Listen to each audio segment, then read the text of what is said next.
Hello, Night City! Welcome back yet again for another episode of the Just Gaming Podcast. Boy, do we have a show for you, whether it's internet drama or the latest on the streets. There are RPG updates galore and far more in store. So sit back, relax, and enjoy the show. But most of all, what's up? I don't know what I was going to say for the last part. I don't know. I had something. You didn't like run out of gas. Or I was getting no. I was just like, I was like thinking to myself, I'm like, most of all, what? Yeah, most of all, hi. Yeah. Oh well. You know, one of these days, I'm actually going to script like a really solid one, and then just like come in with like high heat. You know what I mean? Yeah. Some face paint. Yeah. It's Yeah. really So nice. good afternoon, my fellow gamers. Forgot I set up like an echo thing on. Sorry. Good afternoon, my fellow gamers. Welcome back to the Just Gaming Podcast here on Legendary Drops. My name is Ian, and always I am joined by my co-host, Marcus Decimus Meridius. You know what? I watched Gladiator. I did. I watched it yesterday. I know. I couldn't help it. Yeah. I got sucked in. It's such a good movie too. So welcome, guys. Welcome. Thank you guys for coming back. Seeing all kinds of people starting to file in chat, which is good. And let's actually begin the show. So we have a few different things to talk about today. A lot of different tangents that we're going to run onto. On the gaming side. I'm having that problem that I have. What's that? Finishing? Yeah, that ADHD thing. You know what I mean? Yeah. The gaming ADHD. Yeah. Do you ever get into those modes where you just keep dipping your toes into like 5 or 6 different games without ever settling on one just to like just drill straight through? I don't have that problem. I have to. I'm weird. I have to complete it. I'm not like a completionist where I got to do every little thing in the game, but I have to beat the game. But the problem is once I beat the game, I'm not interested in doing anything else with it. You know, like once I beat it, I'm done with it. You know what I mean? Like I'll just cast it aside. I won't go back and try to sometimes do a different playthrough or whatever. It really depends on the game. So I'm trying to, except for, well, I guess it's Baldur's Gate. You play that, obviously. Baldur's Gate, yeah. But yeah, like Cyberpunk, I beat it this weekend. And you're I wanted, probably just done. I wanted to say, you know, I want to do a different playthrough. Then I was like, I'm gonna go play Pathfinder. You know what I mean? So yeah. Also, not taking my recommendation on going to play Dragon's Dogma instead. I didn't not take your recommendation. I just wanted to see what the start screen looked like on Pathfinder. I just wanted to see what the menu was. Yeah. How many hours can I spend in character creation? Which is a lot, actually. A lot. My God. So let's see here. So yeah, I don't know. I guess I'm not the same way. I'm actually really not the same way. No. I would say for me, a lot of the games that I end up like really sticking to and playing all the way through are also the same games that I go back and play a ton. Yeah. You know what I mean? Like, yeah. Really good examples is like, well, obviously I always use Terraria because it's like how many hundreds of hours of gameplay that I have in that. Baldur's Gate 3 is the same way. Risk of Rain is the same way. I like what Risk else? of Rain. But Risk of Rain, like to me, Risk of Rain isn't like a beat it game. You know what I mean? Because it's like a roguelite, like the style of play it is. You know what I mean? Yeah. I guess that's kind of true. I guess that is different with those. Yeah, because roguelites are just kind of built to play like that, right? Yeah, roguelites are built to be replayed. Yeah. So yeah, I guess I kind of agree with that. It does kind of depend on the genre, but I mean, some games I do feel like are more meant for just like a single play, but you can still go back and continue to play them anyway. Yeah. But yeah, so like right now I'm dancing between like a lot of different games. Like I've been playing Dragon's Dogma on stream, and that's what I've just been like, I'm going to play that game on stream. So then that way, every time I stream, I'm always getting closer to finishing it. Yeah, and then once I finish a full playthrough on stream, then it's gonna be a game that I'm going to play like on my off time or whatever, you know, when I just want to chill and decompress and just play a game. But beyond that, I'm trying to think, what else did I try out? I did also download Pathfinder Wrath of the Righteous today, and I opened up the menu screen. Man, I'm not gonna lie, I'm not one of those people that are like normally overwhelmed when I look at a screen, but my God, it's intimidating. Building a character is intimidating as shit in that game. Yeah, so I used the we were using the comparison, like just the looking at Pathfinder Wrath of the Righteous. It is the Path of Exile to the Diablo to the Diablo 3, right? Yeah. It is a lot less. I don't want to say user friendly, because they do a really good job with tooltips and all that kind of stuff. But it is to where, like, Baldur's Gate 3, you make your character, you hop in, you start leveling up. This one, like, every choice matters. Your god you pick, it's crazy. It's 100% geared towards the hardcore RPG players, like, for sure, experience, right? And I think that's and that obviously speaks to a lot of people, but then it also shows like the major strengths of Baldur's Gate 3 to be able to appeal to a large audience while making a CRPG. You know what? I would liken it to something like a Dark Souls, like actual Dark Souls, and then Elden Ring. You know, they're kind of the same game, but Elden Ring is really one appealed to a larger audience and the other one did, just because it looked more approachable. Or it's not that it necessarily looked more approachable, as it played more to the tastes of modern audiences of wanting like open world games and stuff like that. I think that was like one of the major strengths in that regard. And the funny thing is that like I've seen a lot of people comment on videos that I've made about Baldur's Gate 3. They're like, this game's nothing compared to Pathfinder. This game sucks compared to Pathfinder.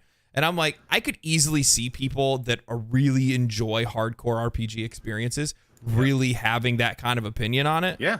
But at the same time, like, that's awesome that it speaks to that crowd, but your trade-off is that you don't appeal to a wider audience. Yeah. You know what I mean? Yeah, you're painting yourself in a corner. And it's that what is it? It's just a high price to get in. It's like I said, like with PoE, it's such a difficult ARPG, and if you do like ARPGs, like it's one that it's just daunting on it. You know what I mean? Like I'm only maybe an hour or so into Pathfinder, and I already want to start over and create a different character because I just don't like the way my character is playing the way I set it up. You know what I mean? Yeah. So yeah, it's really good though. It's really good. Kokoro brings it up and says it pretty much perfectly, which is Baldur's Gate 3 is the most accessible and successful CRPG, which is true. And like accessibility. So here's the thing. A lot of people don't know. This is like, I brought this up in one of my last videos where I said a lot of people online tend to just focus on one thing that was said, and that's the only thing that just hangs through the entire conversation, rather than trying to look at like the more like broad discussion around games in general. And something to keep in mind is that typically when you sacrifice something in one area, it's because you're going to be putting that focus towards something else. Yeah. So in an example, if you want to compare a game like Wrath of the Righteous to Baldur's Gate 3, where Wrath of the Righteous really dives deep into the mechanics and makes all of those certain things, all those different things matter, Baldur's Gate 3 in turn doesn't do that, makes those things a little bit more surface level, much more accessible, but then takes all of that effort that would have gone into making those mechanics far deeper and puts that into performance capture, voice acting, and presentation. So Baldur's Gate 3 becomes this really cinematic, awesome, really cool, almost movie-like experience with 5th edition rules.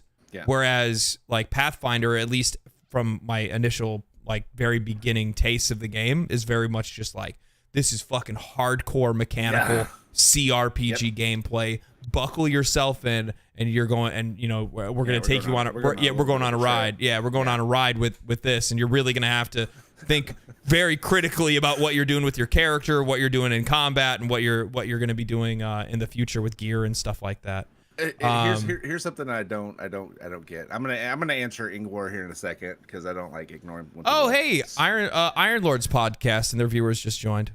At least that's what it says in the little box. Hey guys, what's up? What's up? So I made a ranger, right? Yeah.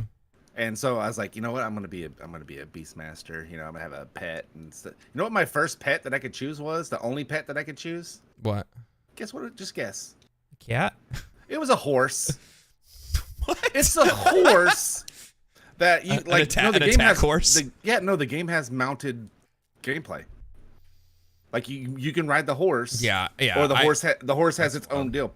Like the horse walked up to this like centipede thing and just bit it and it died. Like I was like, okay, well, that's not what I wanted. That's not what crazy. I wanted. So, Ingwer, sorry to cut you off. Which ending? Are you talking about Phantom Liberty or are you talking about just the main story? And then I'll answer your question here after a while. Why would we? Because he asked me a question about Cyberpunk. Yeah, I know, but why would you discuss spoilers? Because I want to know what he's talking about now before I forget the. Oh, no, they're probably talking. You said you finished Phantom Liberty, so Yeah, that's probably what they're talking about. But I finished both. So yeah. So I'm still suffering from my major ADHD with games right now, which is specifically playing Pathfinder. Then I bounced back over to Dragon's Dogma. Then I went back to Baldur's Gate 3 to like get ready to start up another playthrough for a future video that I have. And then I'm at the same time looking at a library of a bunch of different games that I still haven't even touched. That I'm like, dude, I really need to like check off some of these off the list. You still need to finish Remake, don't you? Final Fantasy VII Remake? Yeah, I got to the final boss and then went and played something else. Yeah, so now you're gonna have to go back because you're like, I know. I have a problem. I also want to play Strangers of Paradise because it has like a ton of new content in it, and I haven't played it, and a lot of people said it's really good. I really want to. Grim Dawn is also going to get an update relatively soon. I think that's going to be a lot of fun. I still want to play more Armored Core. Dude, I just have so many games to play. I definitely need to play more Armored Core. That game is so good. Yeah, I see that. Iron Lord Podcast actually rated us with a ton of viewers. Jesus, guys. Thank you. Appreciate it. Dude, the one thing that I really enjoy about Iron Lord's podcast is the sheer amount of energy these guys have. No joke. Like, they make me tired watching. I know. I'm like, dude, these guys are so hype. It's from like the very minute the show starts until the show comes to an end, man. I love what you guys do, so I appreciate the raid. Hope you guys are having a great day. And also, welcome to the people that are watching the show. Appreciate you guys coming by. And do you know what? This is a great time for us to get into one of the discussions that you and I wanted to have. We kind of prefaced this podcast today with this, but what is a generational title? Okay, we have a large amount of people here, and this is the perfect time to have this kind of conversation. When you hear the language that's used, it says, what is people are calling certain games a generational video game title. I've seen it thrown around with Baldur's Gate. I've seen it thrown around with Starfield, Cyberpunk, Tears of the Kingdom. What is a generational game to you? What does that mean? So go. I'm gonna let you. You were the one that wanted to talk about it, so I'm gonna let you go ahead and bring it up. Okay, so I've pretty much had it like up to my eyeballs with people, and it's not like critics are doing it. This is just fans just saying a game is a generational title, and I don't know what they mean in their context. Just because they really like the game, it's a generational title, whatever. But none of the games that they list, I would say, is like a generational title. You know what I mean? Like, I think more franchises are generational than a singular game, so to speak. But you do have like your masterpiece classes. What I'm thinking is people have ran out of adjectives to throw on how good a game is. Buzzwords. And they're like, it's generational. No, okay. Starfield is a good game, but it's not even Bethesda's best game. So why is it a generational title? That makes no sense. Cyberpunk's a good game, but like, does that mean that it's going to set the pace for every other action RPG like that? Or in that vein, did they do something that no one's done yet, and it's what's gonna mold going forward? You know what I mean? Like so, for me, like the first Halo is a generational game because it changed the way we played first-person shooters on console. Period. Quite literally. quite literally changed the way that we played games forever, actually. Not only did it normalize controls for first-person shooters on the console, but it also was the first game to introduce us with online play. If it wasn't for Halo, who knows when we actually would have really gotten into, or if, you know, online. I mean, obviously online gaming was going to blow up no matter what, but it was the game that really put us on that precipice that knocked us over the edge and threw us into the world that we are in today with competitive shooters, competitive games, just online gaming in general. Now, the one thing that I will say is this. So, in my opinion, if I'm talking about a game that is a generational title, and there's a lot of different definitions that I'm seeing popping up in chat, and for the most part, I agree with a lot of the different takes. But what I will say is this. So there's generational in which it actually defines a generation of games. And if we're talking about generations of games, you could either talk about it in a literal sense, right? A generation is like per console, like yes, for the cycle. So there's two separate definitions you could use. You could use generational title in a sense of a console generation, okay? Or you could use generational title in the sense of a actual age generation, right? Okay. You know what I mean? Like there's two fair. different ways we could define it. But the worst part is that a lot of people are using that definition or using that word, that however they want to describe it, that buzzword of generational as just this blanket term to make it like, because it's great. Well, is it great? Because in my opinion, what a generational title actually is it's something that not only defines a genre, because I think that would be a little bit too, that's almost too specific. It's something that future games will pull inspiration from for years and years to come. I think that's the best way to put it. And when I'm looking at games that are generational titles, and I've seen a couple people bring up specific ones. Halo was the first one that you brought up because that is a generational title. That's something that pushed the industry forward, way forward. I mean, if it wasn't for Halo, I don't even know where first-person shooters specifically would be at today. You know what I mean? Like, it standardized controls. That is huge. Just take a minute to really think about that. It standardized controls across all games moving forward for the next 10. When did Halo 1 come out? Halo 1, 2001? So over 20 years. For over 20 years. Think about that. That is crazy. That is wild. That is insane innovation. And on top of that, it's just, I don't even know what to say. Like, how great of a job that team did making Halo to make something that was that inspirational for developers going forward for years to come. Something that was so palatable and so accessible for users that it became an expectation of ours going forward as consumers. Those are the things that I'm talking about. Mario, obviously, is another one. If it wasn't for Mario, platformer games probably wouldn't exist in the way that they do today. I would say home entertainment systems wouldn't exist today. Consoles wouldn't exist today if it wasn't for games like Mario, to be honest with you. No, that's true. That's true, yeah. Like, I can't run into anybody who's my age who didn't play and love Mario. You know what I mean? Yeah. The OG. You just don't. Yeah. And so like one of the things, the reason why we're even talking about this in the first place is because we've seen a few people throw around the word generational title with Starfield. And I think Starfield is a good game. It's not really a game for me. I just really didn't vibe with it, I guess. I don't know.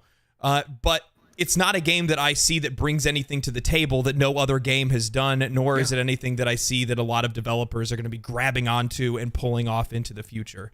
You know what I mean? Like, I just don't see it in that way.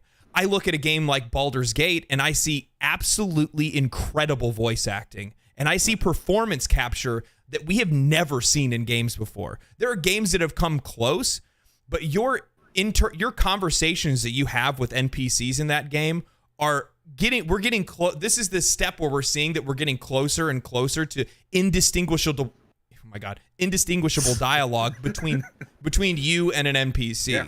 We also now live in the age of AI where soon, and I mean really soon, we're going to be able to actually converse with these characters more realistically than we ever have in the past. Those where we can really are going to be scripted.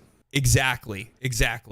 So it's one of those. It's just one of those things where like you have to look at the individual factors of the game, and if you see something specific that you're like, this is something that a lot of people are going to be dragging into other games in the future. That's what makes a generational title. I think somebody else said something else that I saw too that would be like, actually, do you know what? I would even make the argument that even though like a lot of people are probably going to, a lot of people are maybe, but like I think even Tears of the Kingdom in a sense is also a generational title, which shows how lucky we've been with games over the last year. But like just the really cool idea of how much just being able to build vehicles and stuff like that in the game, and like how they use like puzzle solving in Tears of the Kingdom is also kind of a generational idea that we will probably see other games continue to copy in the future to make their games better as a result, if that makes sense. Yeah. And to your point, it's like we're saying, we're not saying like, Starfield is a bad game, because it's not a bad game. It's not a bad game at all. But I just don't see anything that they did in it that another developer's like, you know what, that is a really good idea. Let me build on top of it. It was just it was just there. You know what I mean? It was a good solid game, and it's it just, I don't know. I think, like I said before, I think people are running out of adjectives to describe how much they love something. Yeah. And I'm gonna have to close my blinds real quick because I'm starting to get sunned. Yeah, I see that. So yeah, but somebody else brought up another one that I think is a really good example as well. Final Fantasy VII is absolutely, positively a generational title. It is another one of those games that absolutely sent the industry forward, pushed the industry forward, made RPGs, basically Japanese RPGs, turn-based RPGs, popularized in the West. If it wasn't for Final Fantasy VII, those games wouldn't have came over here in the way that they did. Nor would that kind of genre or probably even Square Enix have been as big as they are today, even with some of their other issues, without some of their other issues, regardless, be the way that they are. You know what I mean? So like Final Fantasy VII is another one of those generational titles. And I think that Final Fantasy VII did it more for its cinematic experience, right? Because that's one of the first games that really kind of pushed that, at least into the Western audiences. Yeah, for sure. But yeah. So, anyway, what else did we have? You have a whole list of things to talk about today. Yeah, I've got a whole list of stuff to talk about today.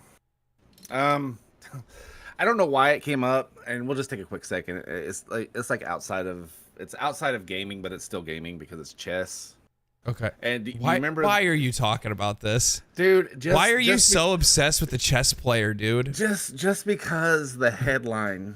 The headline's the only reason that got me. Yeah, but you realize. We'll leave it Do alone. you realize? I know you wanted to talk about it, but it's just not worth it. It's not. Yeah, we just won't. Plus, on top of that, the thing is, you have to realize that like there's also TOS stuff you have to worry about, right? Yeah. If you say the headline, then it's automatic. Yeah, don't even do it. Right. Don't even do it. Okay, we're good. Don't even do it.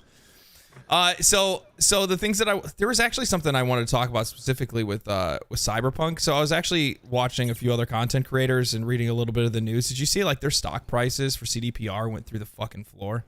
Mm-hmm.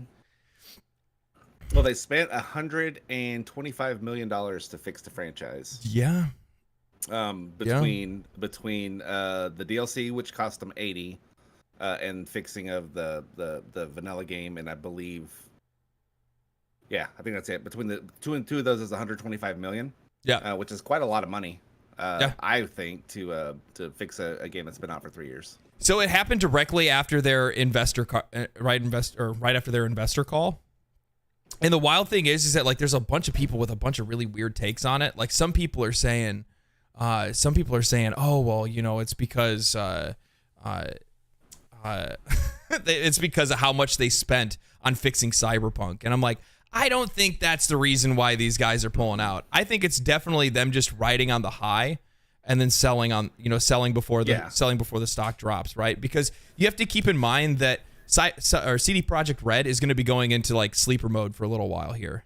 Yeah, it's going to be years until Cyberpunk 2077 sequel comes out, and they also have those Witcher projects they're working on. So, the main Witcher project, I think Orion is what it's called.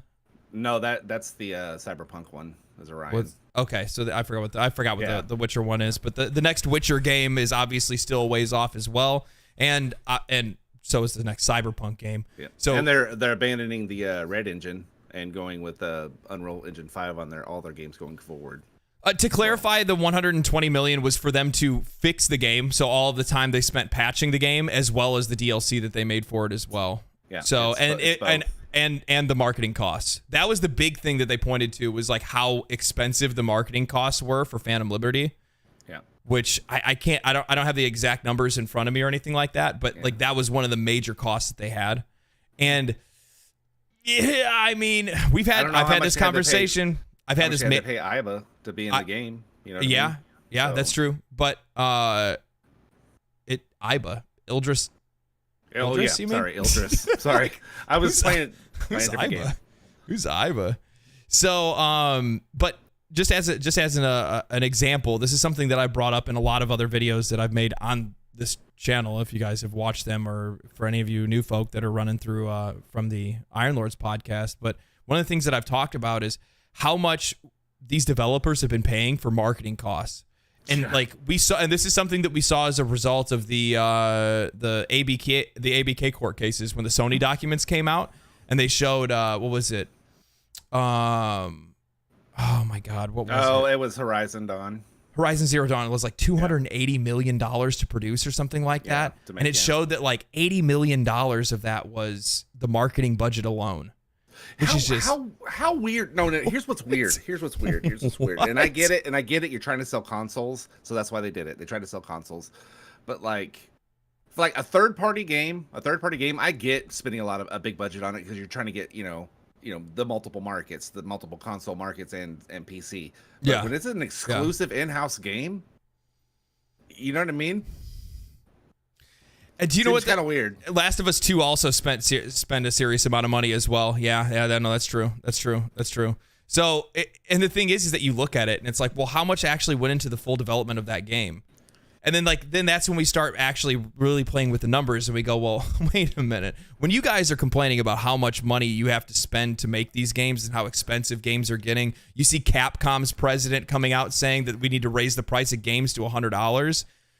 Then you're sitting here like, well, do we, or do you guys need to do a better job at marketing your games? Because I'm looking over at a game like Baldur's Gate 3, which smashed all of their projections, smashed records on Steam, did absolutely fine, and pretty much most of their marketing they did was they just paid like content creators on YouTube to make music videos and animations of their game. Outside of that, it was just word of mouth. I mean, obviously there was that whole like Twitter feud and stuff like that brought the game into the spotlight too. But yeah, I mean, the community is really what sold Baldur's Gate 3, because you had all these people that played early access that were screaming at the top of their lungs like, dude, you guys are gonna love this game. And then it came out, and yeah, people did like the game. People loved the game, yeah. So it shows that there's different ways to be able to market your game, and you don't have to do these massive budgets like Diablo 4, literally repainting a church for a Halsey video. I can't even begin to try to fathom how much money Blizzard spent on the marketing campaign for Diablo 4, a game, by the way, which only 2 months later lost like 95% of its player base. And it's like, well, if that marketing budget went into you continuing to pump money into the game and make it a better game, I mean, maybe you'd be in a little bit better of a place. Well, that's a whole nother story with Blizzard and Diablo, right? Yeah. Yeah, but I mean, you get what I'm saying. It's just one of those things where like you see a lot of these developers across the board just blowing cash.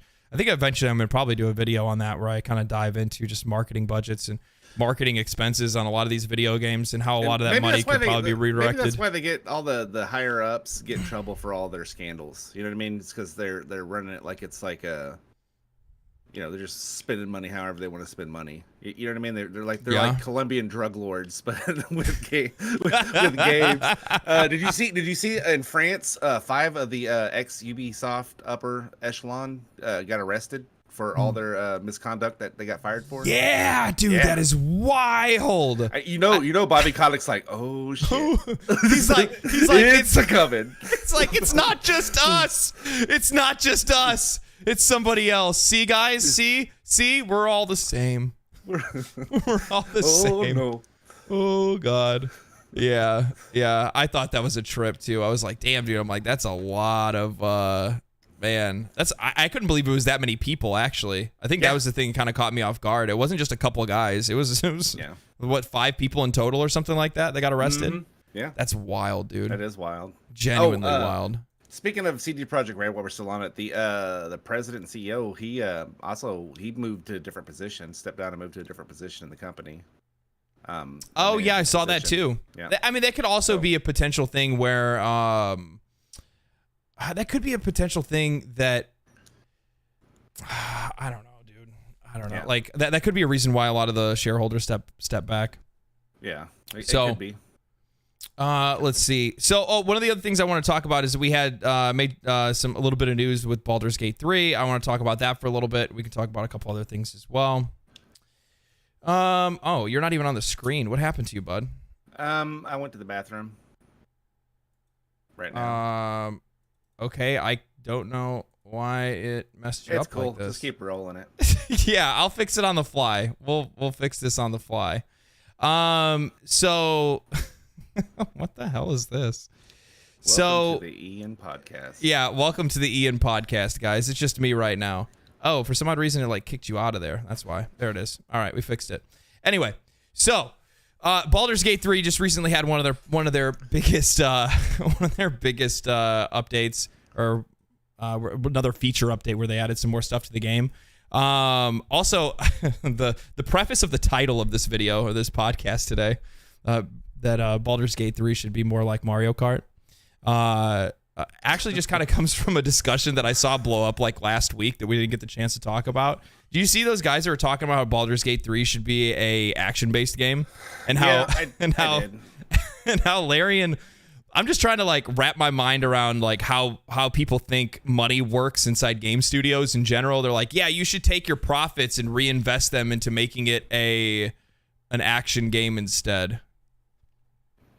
I get it. Why don't they just say, hey, why don't you guys make an action game? Because this game is built, all of it from the ground up is built for turn-based. All of it. The maps, the skills, all of it. It's built for that. It's not like they can just turn a switch and then, oh, there you go. You got it.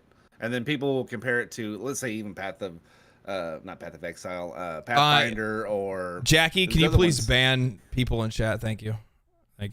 Anyway. They compare it to all these other games, like even Baldur's Gate 1 and 2, which it's not real time. It's just real time with pause. It's like with pause. You know what I mean? It tricks you into thinking it's a real time type deal. Yeah, that was the other thing. I realized that they were talking about Baldur's Gate 1 and 2, and I'm like, do you even know what kind of games those are? And then you look at the games that person plays and reviews, and they're like it's mostly like Rockstar games that they talk about for the most part, and I'm like, yeah, this is just another one of those things, like, don't try to make games for people that don't want to actually play your games. Yeah. Like, not all games need to be made for everybody. They're just not. It's just not the way the world works. You know. We absolutely do need Divinity 3 now. By the way, I absolutely agree with Beer Bear in there. Yeah, for sure. Though many people would call Baldur's Gate 3 Divinity 3. We do need to do a modded run, by the way. That's coming for sure. It's coming for sure. So part of this discussion, my main thing is that like. You see this across the board with a lot of different games. There's a lot of different people that will say they'll see a game that's popular that's just not for them, and then they complain about the game being not for them. You're going to run into things that you're just not going to enjoy. Mm-hmm. And it's okay. It's also okay to have the opinion that you just don't enjoy a game. I saw earlier when I brought up that I don't like Starfield, a lot of people blew up like, you didn't even play it. Oh no, I played it. I just didn't like it. And that's fine that I don't like the game. Because eventually there are going to be people that just don't enjoy certain things. I hate pickles, too, by the way. My dog's name is Pickles. You're an asshole. I don't hate your dog, Mark. Well, you know what? Everyone else loves my dog, so you should, too. Yeah, so it's one of those things where it's like you're going to find games or genres or titles that you just don't enjoy as much as you enjoy other games. Yep. And it's weird that like people have to have this validation. Everyone has to like what I like. Everybody has to like what I like. You know what I mean? And if you don't like it, then you must be wrong, and you must be a bad person, or you must not have taste, or you must not. No, like just some people just don't like certain things. I'm sure there's popular games that you don't like. Oh, for sure there's popular games that I don't like. Like this is going to trigger you. I'm not real big on Final Fantasy. it's not like I like the MMO. I like 14. But so, guys, we just kicked Mark off of the podcast. Today it is now my podcast. See what I'm saying? We don't need anybody else. Obviously, his opinion is completely invalidated. And yeah, so I hope you guys will enjoy the rest of the show with just me and nobody else. So like, yeah, there's a lot of games that I don't like, but I'm also not the type of person that is going to go out there and bag on a game because I don't like it. You know what I mean? I'm not going to go try to joy punch other people. Like, hey, you like this game? You're dumb. That game's so trash. You know what I mean? I don't. That's the mentality. No, and actually, that's the funny thing. Like, especially when it comes to Starfield, like I can totally see why there's people that love the game. Yeah. Because don't get me wrong, like I see the reflections of the Bethesda games that I've always really enjoyed in the past, Oblivion and Skyrim and Daggerfall and stuff like that. I still see those reflections in there, and I still really enjoy those things, but there's other parts of the game that I wish were more modernized that aren't, and because of that, it just kind of removed my sense of immersion from the game, and I overall just didn't really connect with it in the way that you need to play a long RPG. Yeah. You know what I mean? Like, I'm gonna go back and play more of it, but it's not it's not the game that I thought I was hoping it would be, that was gonna hook me specifically. I'll go back and check it back out once the DLC comes. I finished it and all that good stuff, and I'll go back and check it out once the DLC comes out and see what they add to it. But yeah. So, but and here's the thing, in some ways, but then at the same time, I don't know. It's the internet and just conversating about video games in general feels so contradictory sometimes. But you know what I'm tired of is we just had a conversation about what games we don't like.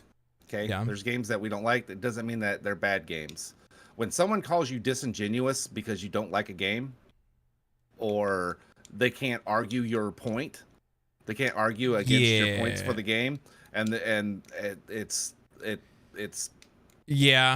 it's disgusting and sad in itself. Like, well, here's the thing. It's easier to call somebody a liar rather than actually try to debate them. Yeah, it is. Right? So it's easier just to say, well, man, your opinion's invalid because you're a liar. Why? No, just because you are. Yeah. You know what I mean? Because I like it. It's unbelievable that anybody else wouldn't like what I like. But at the same time, that's how people argue online. You know what I mean? It just is what it is. Yeah. People are just disingenuous. People are just disingenuous. But yeah, so like one of the things that I've seen a lot of people that have been criticizing about Baldur's Gate 3 is that it's just not the game for them. And I think it's okay just not to like a game, man. Yeah, like 100%. I also understand where people are coming from too, because they're like, man, I really wish I could enjoy this game, because they see things in it that they could really enjoy, but because of it being turn-based, they can't enjoy it. And it's one of those things where like there's a lot of folks that, oh man, there's certain games that have mechanics that I have to just play through and get over it, and I can still enjoy the game. And I think there's still a lot of people, and I've even seen a few folks in chat that have brought it up, saying that like, I'm not into turn-based games, but I really liked Baldur's Gate 3. Do you have any good example of a game that had things in it that you really didn't like, but you enjoyed anyway? Yeah, Cyberpunk 2077. What about it? The driving drives me crazy. If you don't think Fireball is the best spell, you're disingenuous. True. Yeah. If you don't actually try to romance Shadowheart, you're being disingenuous. It's actually vicious mockery, you cur. Yeah, Cyberpunk. I had issues with Cyberpunk. I love the game, all in all, though. You know what I mean? It wasn't something that was so game breaking that I couldn't handle it. Pathfinder. I'm having an issue with objects not like being so used to playing Larian games and even other CRPGs where you can attack, or you can choose to attack something other than an enemy, like a crate or something. You know what I mean? Destructible environments. It doesn't have that type of stuff in it. It's annoying, but it's not game breaking for you. It's not like where I'm, oh man, this is crap, I'm not playing this game. So yeah, and I think that's also one of the reasons why a lot of people really resonate specifically with Baldur's Gate 3 is because there's so many options like that. Being able to interact with the environment itself, a lot of the different character options. Obviously, one of the things in their major update that they just put out yesterday, I believe, now you can actually make, you can completely edit the appearance of companions. Yeah. Of the hirelings. Yeah, the hirelings specifically. So that means that you can literally now make a completely custom team, not just change. What are they? The origin characters. You can't just. It's not just change origin characters classes and stuff. No, now you can actually just hire your own party, and it's just your narrative. You don't have to do any of the companion stories. You can just play straight through the entire game and play the most customized experience that you can actually have. Minthara, right? Generally, you have to do the evil stuff to get her to join your camp. Yeah. Someone found a way to do it without doing it. That's how much freedom's in this game. If you turn her into a sheep and then and hold her to court, yeah, I kid you not. I was reading an article today. You can hold her to court. She ends up coming. Like you can end up getting her to to the camp. The hold her. way. What do you mean hold her to court? Like court, like trial, like as a sheep. Yeah, I don't. Well, I'm gonna have to try it and run it. But yeah, I was reading it on PC Gamer. Yeah. Do you mean just like? Are you talking about just so what is it? Like turn her to a sheep and then talk to her. Yes. Oh. And it's gonna trigger a whole sequence of stuff. Is she more truthful as a sheep? She's just less lethal. Less lethal. She's much more chill as a sheep. That's what it is. She's much more friendly. Wool. Yeah. Yeah, she's like, now that I'm a sheep, I see the world in a completely different way. Yeah, I'll post that article in the Discord if anybody's interested in, so they can try it out. That's wild. That's wild. I wish that I do wish there were more like legitimate options for her character. Yeah. As I've played more Baldur's Gate 3, now that I'm rounding it, like I'm over 200 hours played in the game now. I'm getting close to my 300 hour mark now. But, oh man, I can start to see where the cracks are that a lot of other people were complaining about. But the thing is like a lot of folks were complaining about those things so early to when the game came out that the majority of players didn't really have the context on any of that stuff because they were still in the Druid camp. Yeah. They were still in the Grove. You know what I mean? Like, they're like, what are you talking about, dude? And I was one of those people. I was one of those folks. You know what I mean? Yeah, but at the same time, if you rush through the game, you miss a lot of stuff. You do. You miss a lot of stuff.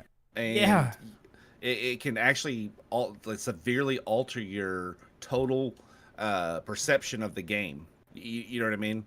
And I think I kind of did that with Starfield a little bit because I just kind of beelined the campaign a little bit. Yeah. And I probably should have done more branching out stuff. Yeah. But yeah, if you rush through it, like me and you were having a conversation earlier about the House of Hope, and you're like, "Didn't you do this?" And I was like, "No, what is that?" Yeah, and I like threw my hand. I like 400 hours into the game. I threw my hand. Like, why? What is wrong with you? Yeah. So you don't know what down comes the claw is. I want to hate you with every fiber in my body. Final Fantasy. My God. But. So the thing is that like now realizing where a lot of those criticisms were coming from, it also just kind of goes to show that like, oh man, now that I understand where those people come from, where they're saying that like, oh man, the game's incomplete in this sense, you can see where it was rushed here and here. The problem is that like everybody that has framed that part of the game that have talked about that has made it sound as if it completely negates everything that you enjoyed for the first 100 hours of gameplay you had before you even got to some of those points. And it doesn't. And it doesn't. You know what I mean? Like those things don't ruin the game. Like, yeah, do I wish they'd be a little bit better? Or do I wish that certain stories concluded in a way that I wanted them to? Sure. Yeah, of course. I think anybody's going to be that way. But very rare do you find any piece of media, whether that's a video game, movie, a book, or whatever, that's going to end the stories in the way that you want them to.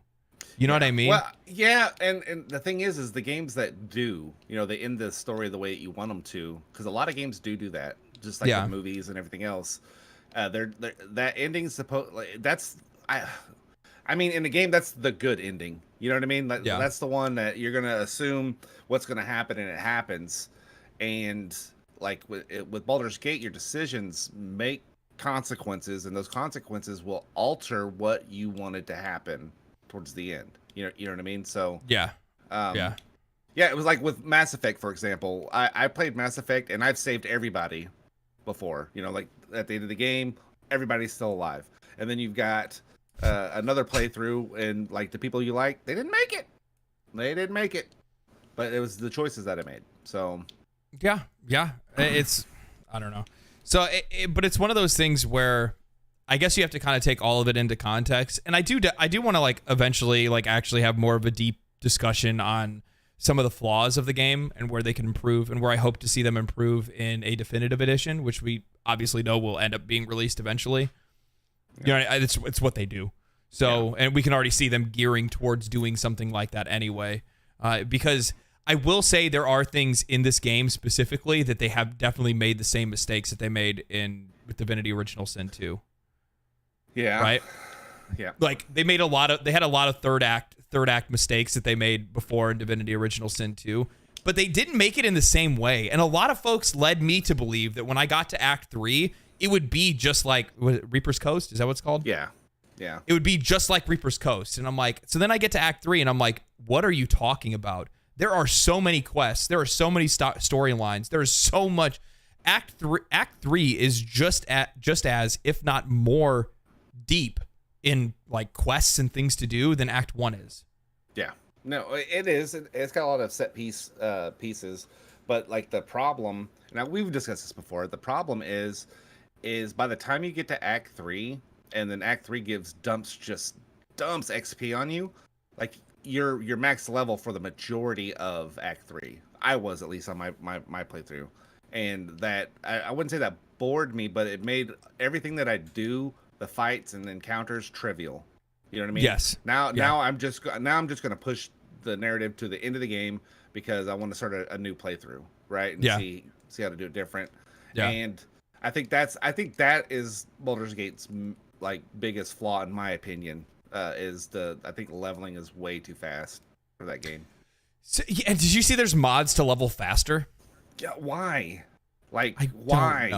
I don't know. I really don't. I don't know. Because I mean, you can get out of Act 1 at like level 9 or like level or almost level 9 or something like that. If you did everything in Act 1, yeah, you could be relatively high level just walking into Act 2.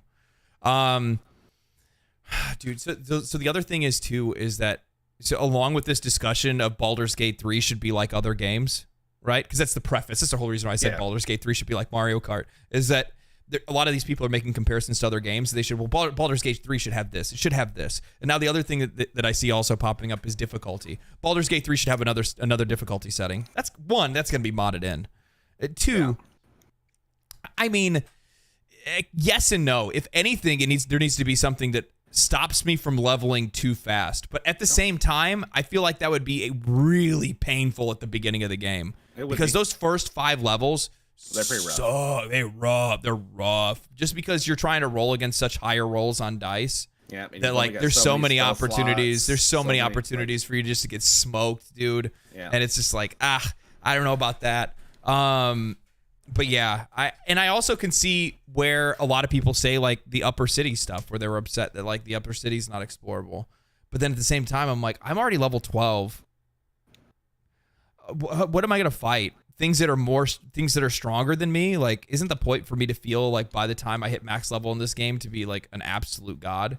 Yeah, it is. And then the thing is that when you hit level 12, you really understand the full scope of just how difficult it would be to, in this game, I'm not saying in any CRPG, in specifically Baldur's Gate 3, how difficult it would be to balance those higher tier spells and higher tier builds. I mean, you're going to see people eventually just pump that stuff in there anyway. Oh, yeah. You know what I mean? People are going to mod it in the first place. But yeah. Space brings it up right there. 5th edition is really front loaded in difficulty early game, but once your build's online, the game's relatively not all that challenging. But I think this is also when I see those comparisons to Wrath of the Righteous, because Wrath of the Righteous does let you go, much higher than level 12. You do literally, from what I've seen, which I don't know too much about the game yet, but from what I've seen, you can actually basically get into godhood. Yeah. The only thing that I'm having a problem, the big deal with Pathfinder is it's not co-op. I would love to play this game co-op. Yeah, Like, I can't understand. I cannot understate how important co-op is in games like these. It just makes them so much more fun to play, much more interesting. Even if, like, I think it's just having the ability to, you know what I mean? Like, I don't even need to have it. Like, or like, even if I'm not going to do it, even like 2 of my playthroughs that I've done through are solo. You and I haven't even finished ours. Yeah, I know. Yeah. We haven't finished a single one together. Yeah. Mind you, that has to do with my work schedule. Working 6 days a week right now and putting in 72 hours a week at work doesn't really make it very easy for me to play games with friends. Yeah, and me being old, fat, and diabetic, I just want to sleep. That also doesn't help either. Yeah. I mean, I'm 2 of those 3. It's like 2 truths, 1 lie. Which one's a lie? I would imagine it's the diabetes. It's the diabetes. Yeah. I was about to say I haven't heard you. I need to go check my sugars. I gotta go check my sugar. My sugar's low. I need to go check my sugars real quick. So yeah, it's just I find it really. I mean, it's internet, dude. It's people online. It's Twitter. It's Reddit. It's updates and likes, and that's how people get. And they want every game to suit them and suit their needs and stuff like that. I watched a video recently. I'll have to go and actually find it, and I'll link it in the Discord. There was a. I don't know what she is. She's a content creator, but I know she's from some type of professional background. And she made a video called "Female Developers Are Ruining Video Games." Wow, she didn't get canceled immediately? Oh, no. It's a spicy video. It's a very spicy video, man. And what she goes into talk about is she specifically talks about how, like, the de-beautification, the uglification of women in video games is ruining video games. And it was such a really interesting and unique perspective that, like, it's one of those things that you know is an issue, but you don't necessarily know how to be able to, like, define it. And she did a really, really good job defining it. And I got to find the video. I'll put it in the Discord. Make sure you guys are in the Discord. But it's a really, really interesting video. And it's so true. Because basically what it is she actually ends up referring to a couple of these, like, TED Talks where it's these, like, female game developers that are, like, radical feminists and stuff like that are talking about how video games are, over-sexualizing women and it's taking away their voice and this and this and this. And this is all something that started with Lara Croft, with the first Tomb Raider. The first Tomb Raider. This discussion has been going on since the first Tomb Raider. And obviously they didn't win that fight for the longest time, and now it's going in the opposite direction where they are winning that fight. And we've seen it really come to a head with, like, Horizon, right? We saw it with that, where, like, when Forbidden West came out, there was a lot of pushback because all of a sudden the main character, like, gained weight, had a bunch of blemishes, looked uglier than she used to. She got them baby hips. She got hit with the ugly stick. And then Xbox goes and reveals Fable, and people are like, "Whoa, yeah, whoa, is that a troglodyte?" Yeah, it was fucking bad. So, and this is kind of like the discussion that she was having. Let me, I'll play like a little bit of something in the background. But this is like the discussion that she was ringing around, was the idea that these developers are kind of pushing a lot of these narratives in, like, a lot of these beliefs into games, but the thing is that, like, the audience actually doesn't even want it. Yeah. Well, I like it's hard as, like, a man to say how like a woman would feel about a character, right? Yeah. Or how they feel how women are portrayed in video games. Obviously for me, I want a boob slider. I want, because almost every character ever makes a female, period, hands down, right? Yeah. But I can't correlate where they're seeing a strong female character has to be ugly. Do you understand what I'm saying? Like, that doesn't make sense to me. So she brought that up specifically. And it was the fact that, like, in a lot of these games, and she continues to point out, and she says that, like, if you notice, like, the pushback is that women can't be both strong and beautiful. They can only be strong and then not beautiful. I love you. As a result of that, if that makes any sense. Yes. No, it does. Like, it's weird that they can't be both. And, and I don't understand that. Like it's unattainable for a woman to be a strong character and, you know, drop dead. You know what I mean? Yeah, and she talks about Shadowheart from Baldur's Gate 3 too. Brings her into the discussion, and it show there's a bunch of articles that were written about Shadowheart and in like an impossible beauty standards, right? And the thing is that like I mean I'm gonna be honest with you, like I mean I think Shadowheart's character design is attractive, but I don't think Shadowheart's design. I'm just using this character as a highlight. That chick's got a beard. I'm just saying she's got a chin strap. Abe Lincoln. So that's a shadow, weirdo. Okay. So but the thing is that what they bring up is the fact that like I think Shadowheart's not a impossible beauty standard, and that's what a lot of people are pointing to. They're saying like, oh, well, look at these characters with these impossible beauty standards. Like what? Like I like even like moderately attractive is now an impossible beauty standard for a lot of these folks that are trying to push back against games. And the funny thing is that this goes back to the discussion we started with, which is like the Baldur's Gate 3, action game discussion, is that there's so many people that want industries to change, gaming industries, things like that, when none of these people are actually interested in the product or playing the game in the first place. Yeah. It's a lot of people that are casting judgments on games or on different medium that have no interest in actually like, oh, hey, we changed it for you. I saw a meme Virtue before. signaling is what it is. Virtue signaling. But there's a lot of folks that they'll see. They're like, okay, well, we changed the game for you. Are you going to buy the game? And it's like, no, we're not going to buy the game. Oh, well, why not? Oh, because I wasn't interested in playing the game in the first place. Oh. And then you just completely, subjected your actual audience, your base audience, to people. Shut up. That's funny. So you actually subjected your own audience to this. You know what I mean? You're going to now, as a result, lose customers because you made these choices to try to please a different audience where you thought you were going to appeal to a larger audience. You really just appealed to a vocal minority that was never even interested in your product to begin with. And they're fighting ideals. Do you understand what I'm saying? It's all it boils down to. I found it. I found the video. I'm gonna go ahead and I'll share the link. I'll share the link in chat. Oh, I guess I can't sign into chat on this app. I think I can do it right here. Anyway, I'll link it in the description of this video. There you go. That's what I'll do. The video is made by Sydney Watson. She's a very important doctor. I think she's a psychologist, if I'm not mistaken. Doctor of things. Yeah, Australian American political commentator. And your very favorite deplorable is what her profile says. But she talks about games. She talks about all kinds of different media and stuff like that.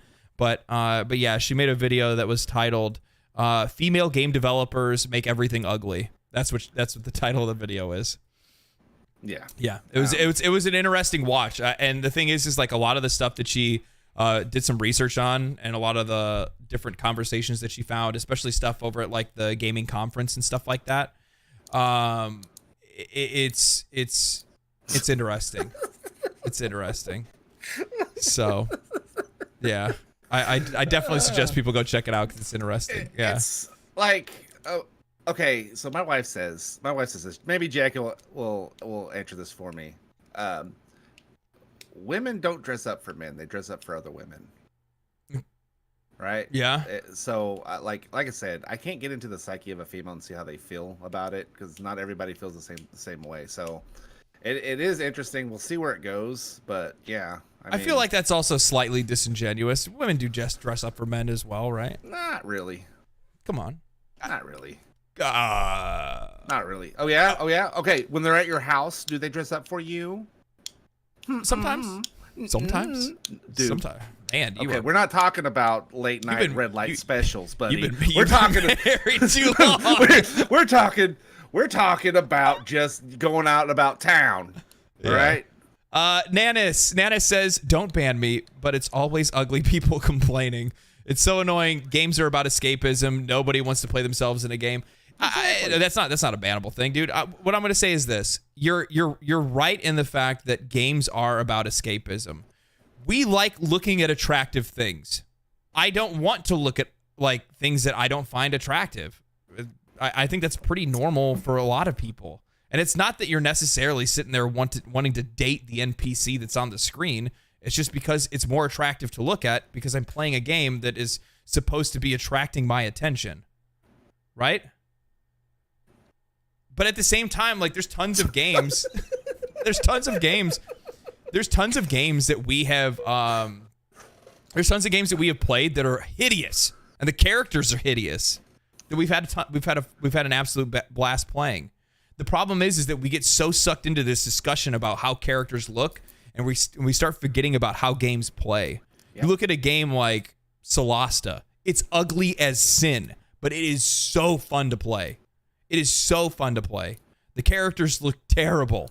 Yeah. But the gameplay mechanics, how you build your characters and stuff like that, the moment-to-moment gameplay when you're playing with your friends is a lot of fun. When games are good, we don't really care about any of that other stuff. The problem is that when your game is bad or your game is boring and you're also trying to beat us over the head with whatever political stick you want to, claim yourself to, or whatever cause you want to claim yourself to, that's when that stuff becomes really highlighted. That's when we see it, because we're like, hey, wait a minute. So you spent more time paying attention to this rather than making a good game in the first place. I would really like you to do the good game thing, and then, yeah, everything else is, whatever after that.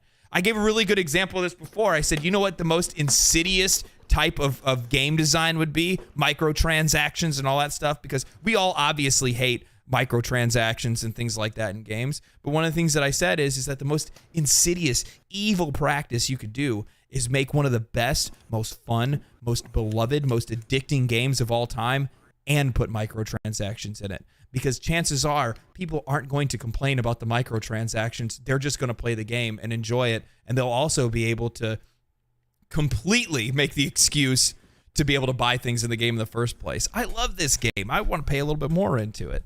You know what I mean? I want to support this game into the future. Yeah. Like, okay. For example, we'll keep this in Baldur's Gate 3. Who gets romanced more? Shadowheart or Lizelle? Shadowheart is the most romanced character in the game, but, big but here, this is an interesting thing that I found because I spend too much time on the internet.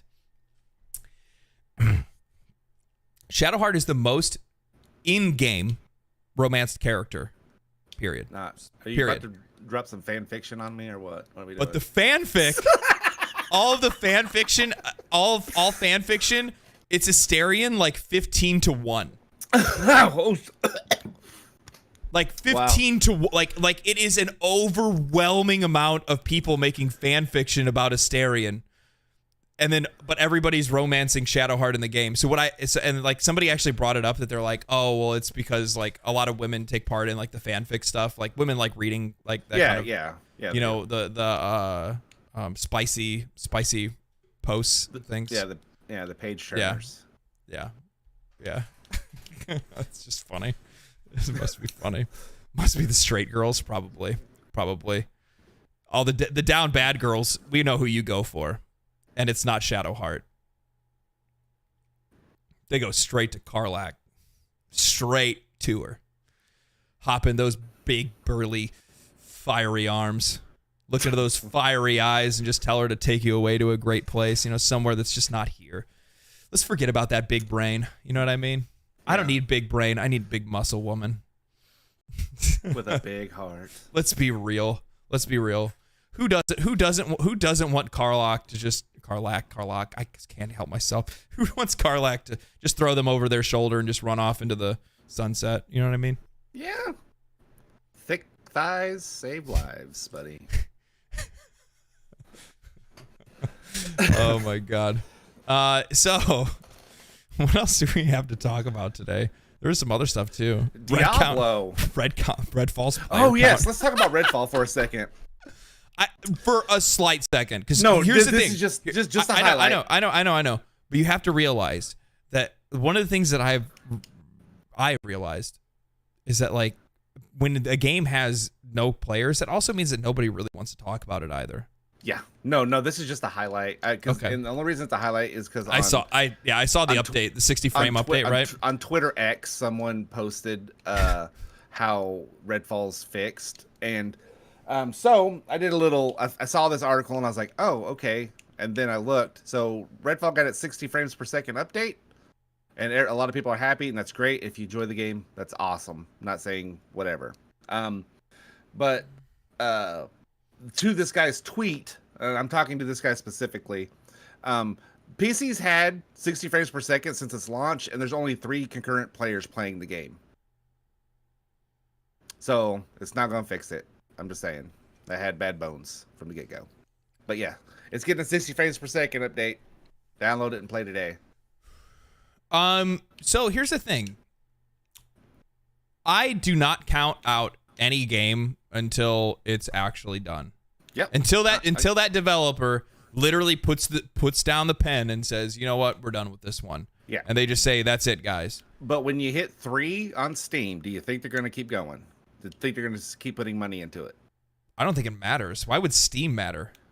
Well, I'm just saying. Well, if Steam is kind of a snapshot of kind of what's happening with the game.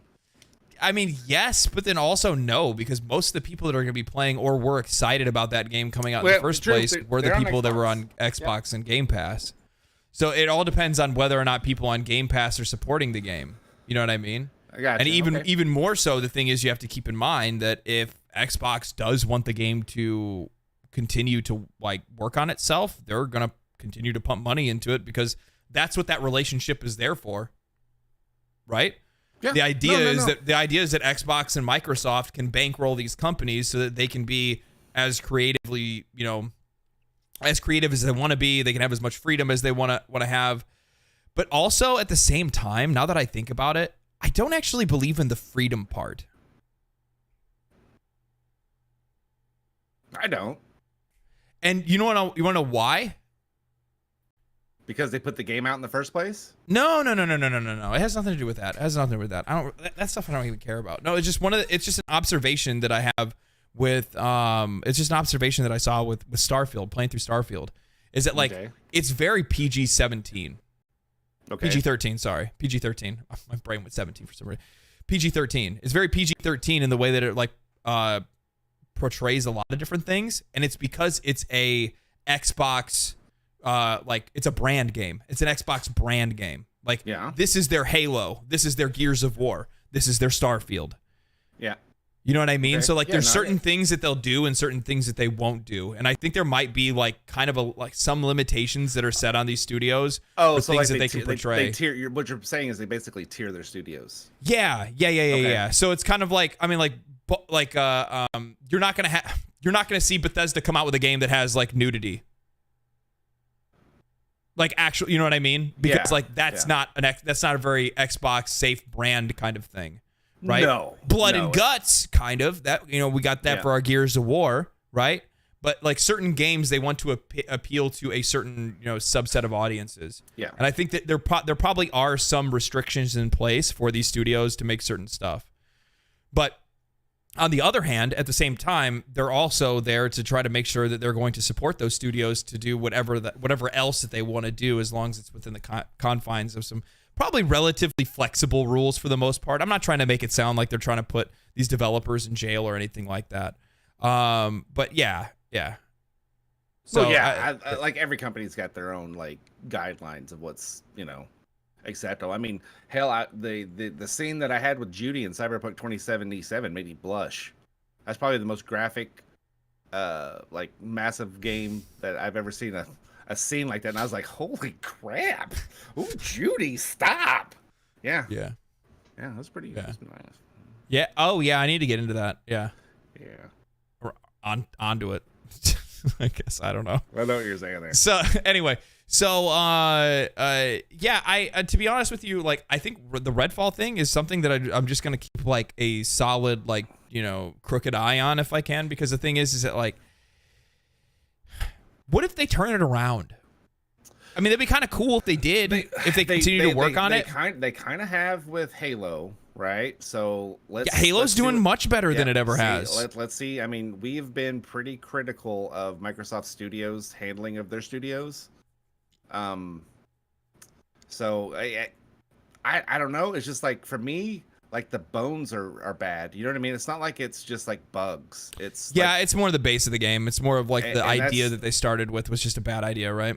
And I think it's going to end up being like Anthem, except for they're actually coming through with the promises of, hey, yeah, we're going to do the 60 frames per second on console. Okay, so we hit that check mark. Are they going to continue to put money into development for this game? That's where, like we just talked about, CD Projekt Red spending, $80 million or 125 million on their game to get it up to snuff, but is the audience there to justify that? You know what I mean? So when they could be putting that money into a different game. But here's the wild thing is, so actually this kind of goes into something else. I did want to talk about the future of Cyberpunk. So, they had that whole investor meeting and a bunch of people pulled out, and it's really because it's just going to be a sleepy period between CDPR's next releases. Mm-hmm. But in their overall presentation, a couple of things that they showed was the live action property. So they're going to be probably doing a Netflix live action series. Yep, they are. Which the weird thing is with this Netflix stuff is that, like, on one hand, sometimes I'm like, okay, and then on other times I'm like, no. No, I could see them potentially doing a decent job with Cyberpunk because it's a little easier to pull off.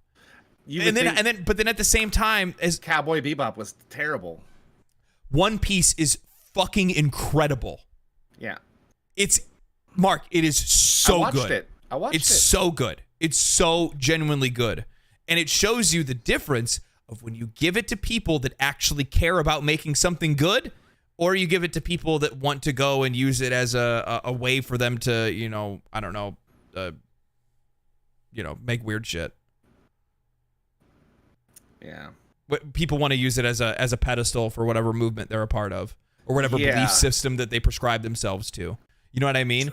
So it's like, if they can stay away from that and they can just give it to somebody that actually cares about the intellectual property itself, somebody that really, really likes the Cyberpunk universe, or just how like with One Piece, they gave it to people that really liked One Piece. So then you got a really good property as a result of that, a show that did absolutely insane and is awesome to watch. It is so, so good.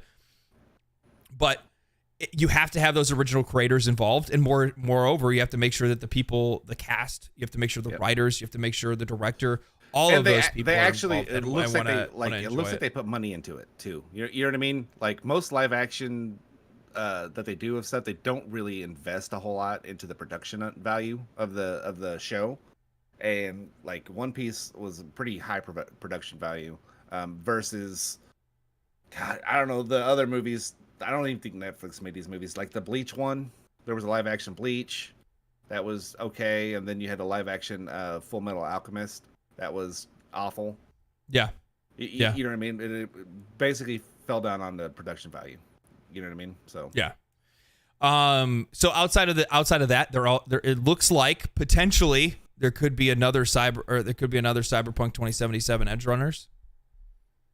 So another story of another somebody in Night City. I think that's really cool. There's tons of stories for them to be able to do around stuff like that, and I think that's awesome.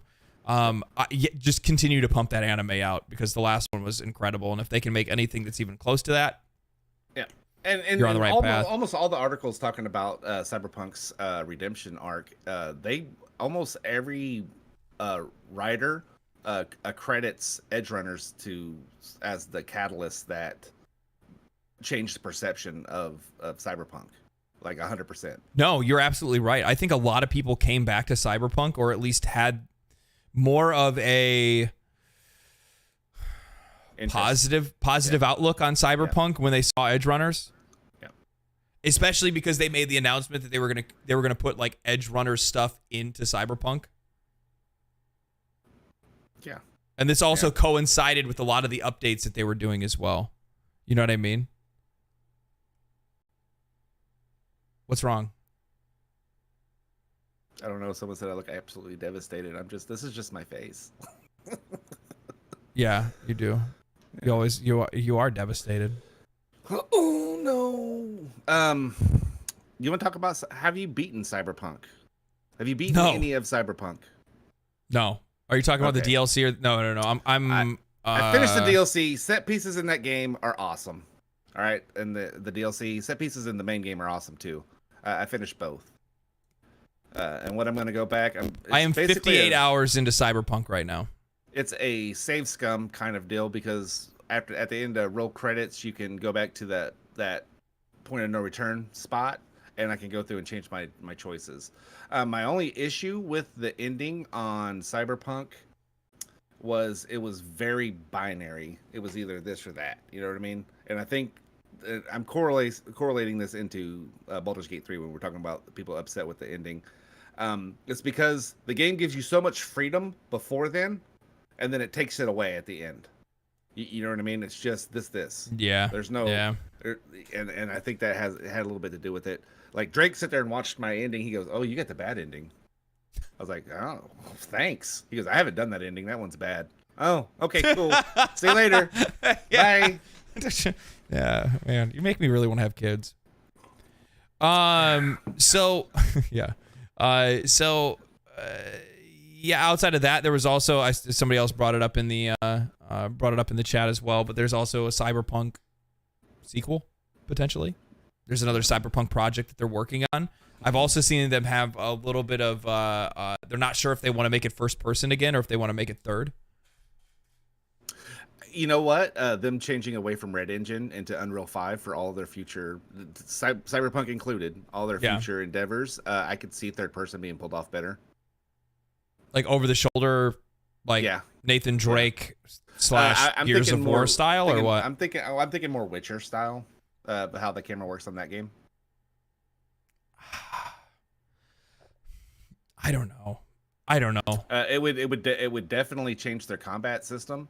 It would, but also at the same time, like, dude, how cool if they did it like an XCOM, like a CRPG.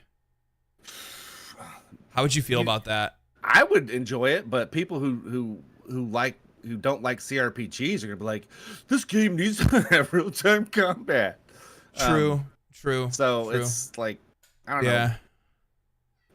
Dude, a CRPG based in Cyberpunk would be pretty dope, to be honest with you. Yeah, I mean, obviously I'm just a little hooked on the CRPG thing right now because of Baldur's Gate, but yeah, it's one of those things where like I kind of would like to see them go a little bit deeper with the RPG mechanics, or like more I don't even know. When I think about third person, I don't know how I feel about that with shooting. Especially when you're talking about like, oh man, it'd be great with like the Witcher camera angle, and I'm like, that would suck as a shooter. Yeah.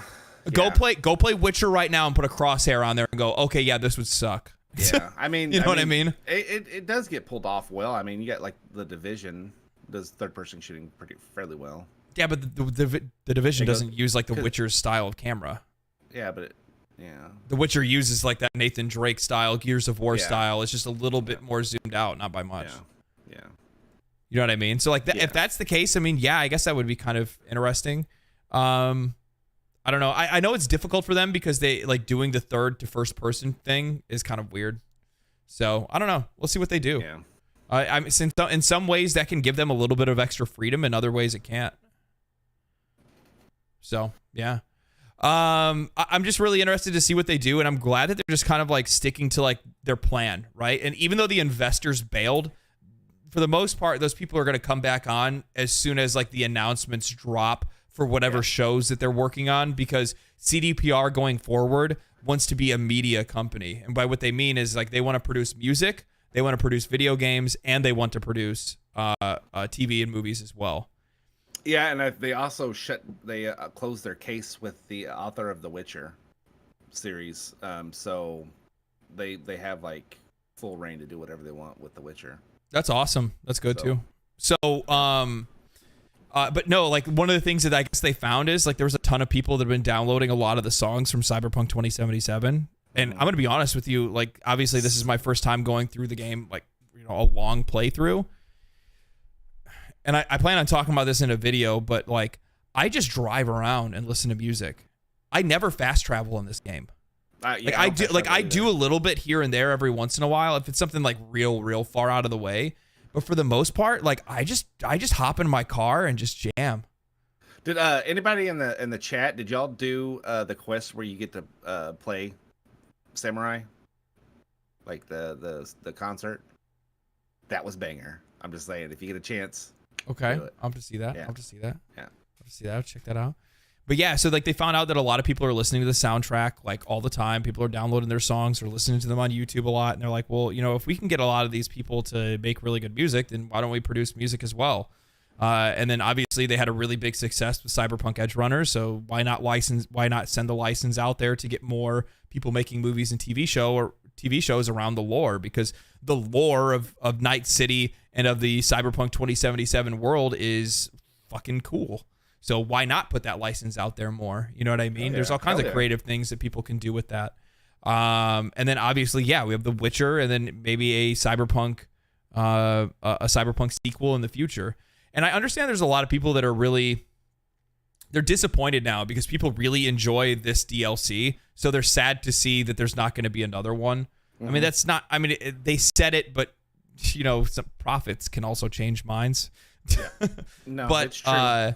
But man, it's one of those things where I am kind of hoping that they go back on that. But if they don't, it is what it is. And I'm completely fine with these developers just wanting to go and make something new. Well, and look at it this way.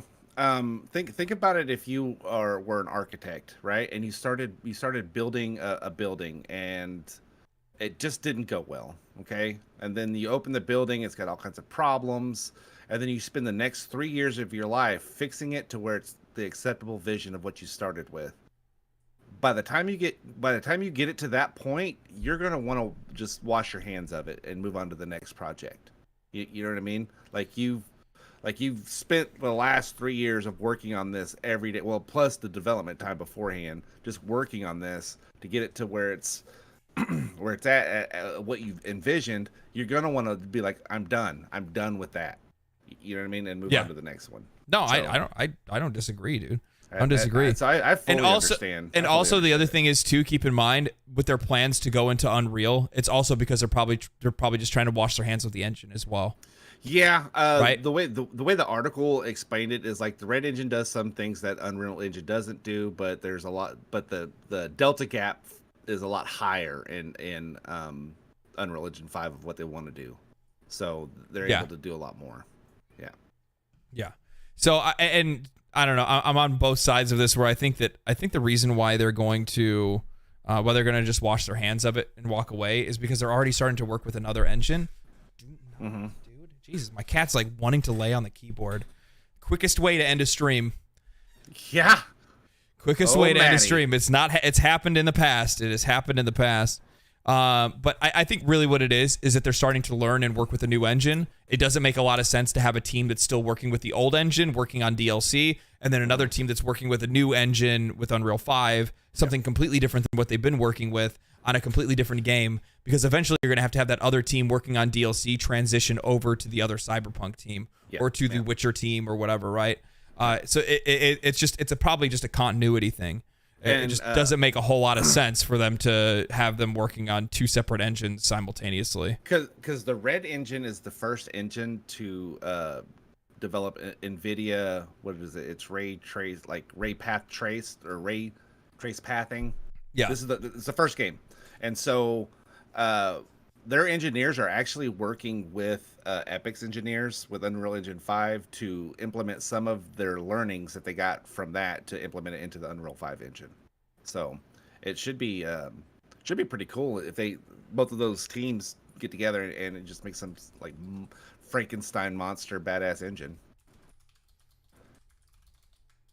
I am going to put up a poll as a part of our next discussion. And this is what we call a vibe check. All right? A vibe check. We're going to do a little bit of vibe. We're going to vibe check right now, chat. All right, here we go. Poll is up. The poll is, if Diablo 4 Season 2 is good, will you return? Dun, dun, dun! So, the sentiment around Diablo and around a lot of Blizzard games in general right now is apathy. A lot of people are just apathetic towards Diablo. Okay. A lot of people, yeah, that's the best way to say it. They don't care whether the game is good or whether the game is bad. They're not mad. They just don't care anymore. And that's the worst. That's a bad place to be. That's a really bad place to be. Because if that's the place that you're in, that makes it very, very difficult for you to be able to get people to come back to play your game again. Because they likely are not interested in doing so in the first place. And that's the main, which is weird, is I think it's the main reason in 2 weeks that you'll be able to buy Diablo 4 on Steam. They're trying to capture another audience, which is weird. Is most people on Steam have a Blizzard account if they play Blizzard games, right? Only 19 votes right now. We got 90 folks watching. I want you guys clicking on that. I really want to get a solid idea of whether or not if Diablo 4's next season, Season of Blood, is good, will you return? Will you go play it? Does it make you interested in playing the game again? What about you, Mark? I'll ask you directly. You don't have to vote. You can vote with your mouth.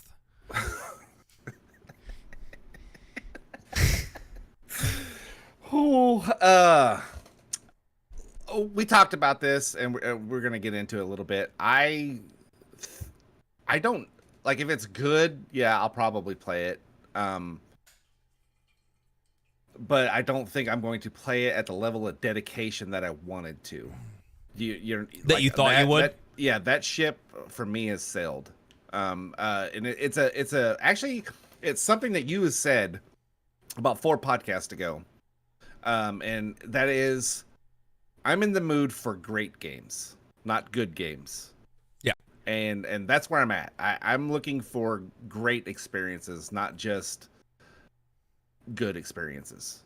Yeah, So. and I think we have to, and I want to preface that. So before I said, I'm in the mood for great games, not good games, right now. But I think there's always a time and a place for good games, for games that are just good. They don't move the needle. They don't push the industry forward. They don't change my perspective. They don't shatter my existence into 1,000 pieces and send me into the floor and making 30 YouTube videos about that one single game. I don't need to have those all the time. But lately, over the last few years, it's been a long time since we've had games like that. And lately, we've been getting a few games like that, which is awesome.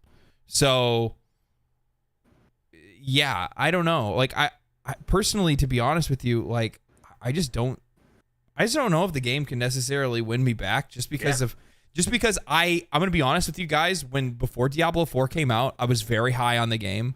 I believed in it. I believed in this, in the team that they had behind it, because I believed a lot of the things that they said that they were trying to do or that they were going to do. But it didn't sell on any of those things really that they said that was going to be in the game. It wasn't the experience that was necessarily promised. And I also feel like my faith put into Rod Ferguson was also very, very much misplaced, because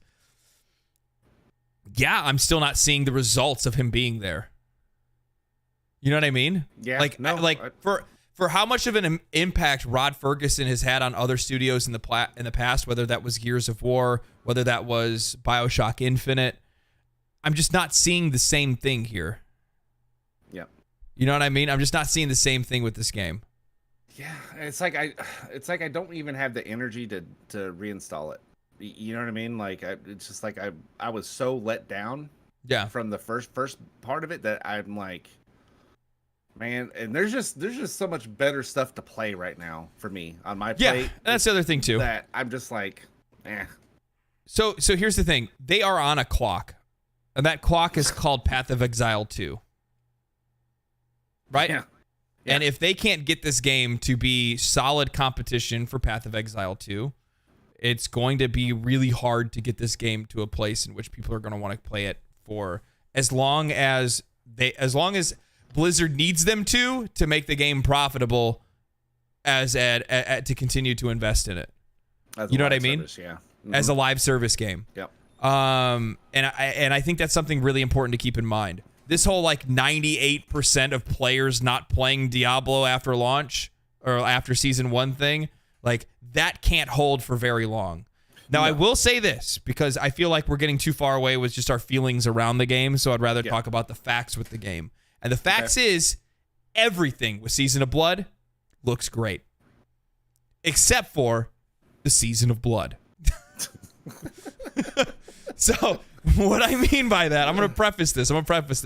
The seasonal mechanic, the way that they've like displayed it and they've talked about it, it's a lot of the things that they've done, whether it was the malignancy in the season 1, the blood in season 2, this stuff is just really boring and played out to me. There's nothing really that's going to like capture my attention. However, outside of that, all of the things that they're fixing are great. All the things that they're choosing to fix are great. Did you see with the new one, they're going to completely remove objectives from dungeons. They're going to completely remove objectives from dungeons. You go in dungeon, you kill monster, you go to boss. There's no, go find the key. Go put these statues back together. Go grab this one piece of the statue and run it all the way across the dungeon that you already defeated to go put it into a keyhole. There's no backtracking for those items anymore. It's go into dungeon, kill the monsters, kill the boss, you're done. And that's how it should be because that's how these games have always been. And I understand that they were trying to add a little bit of extra, but little spice. But the problem is that you weren't adding anything fun. You were just adding a hindrance. Yep, you were stealing time. Yeah, you can't steal time. If you're going to put something into a dungeon to make it unique, it has to be something that's actually fun and enjoyable for the players to play. It can't be something that's just going to waste my time. Yeah, Ingvar brings up a good point. And it's kind of like, I can't remember who I heard say it. When a game tries to cater to everyone, it ends up catering to no one. Yeah. And that's to your point, is like, yes, they tried to, and we've talked about this ad nauseum. They tried to get as many casual gamers as possible. For a live service game, it's kind of what you want for a business model, and they're not even pleasing them, right? Because they're doing stuff that the casual gamer doesn't understand, right? Why I make a seasonal character and I can only use it in the season. It's not the character I've been already playing. Just the whole deal. You know what I mean? So yeah, that kind of sucks. I hope it does well. I want to see Diablo like thrive, but do I want to see it thrive as a live service? I'm not 100% in the I'm not 100% in that ship yet. You know what I mean? Yeah. Like, I don't know if I want to see it be a live service game. Yeah, it's one of those things where like I really, man, dude, I like it. It is a game that I want to see succeed. I don't want to see it not succeed. You know what I mean? I want the game to be good. I am unironically a massive Diablo fan. I don't even know if I could even properly count how many hours of Diablo 2 I've played in my life. I'm talking OG Diablo 2. I'm not talking about Resurrected, right? So it's one of those things where like it's a franchise specifically that I want to see do well. Same thing goes for like World of Warcraft. I want World of Warcraft to be great too.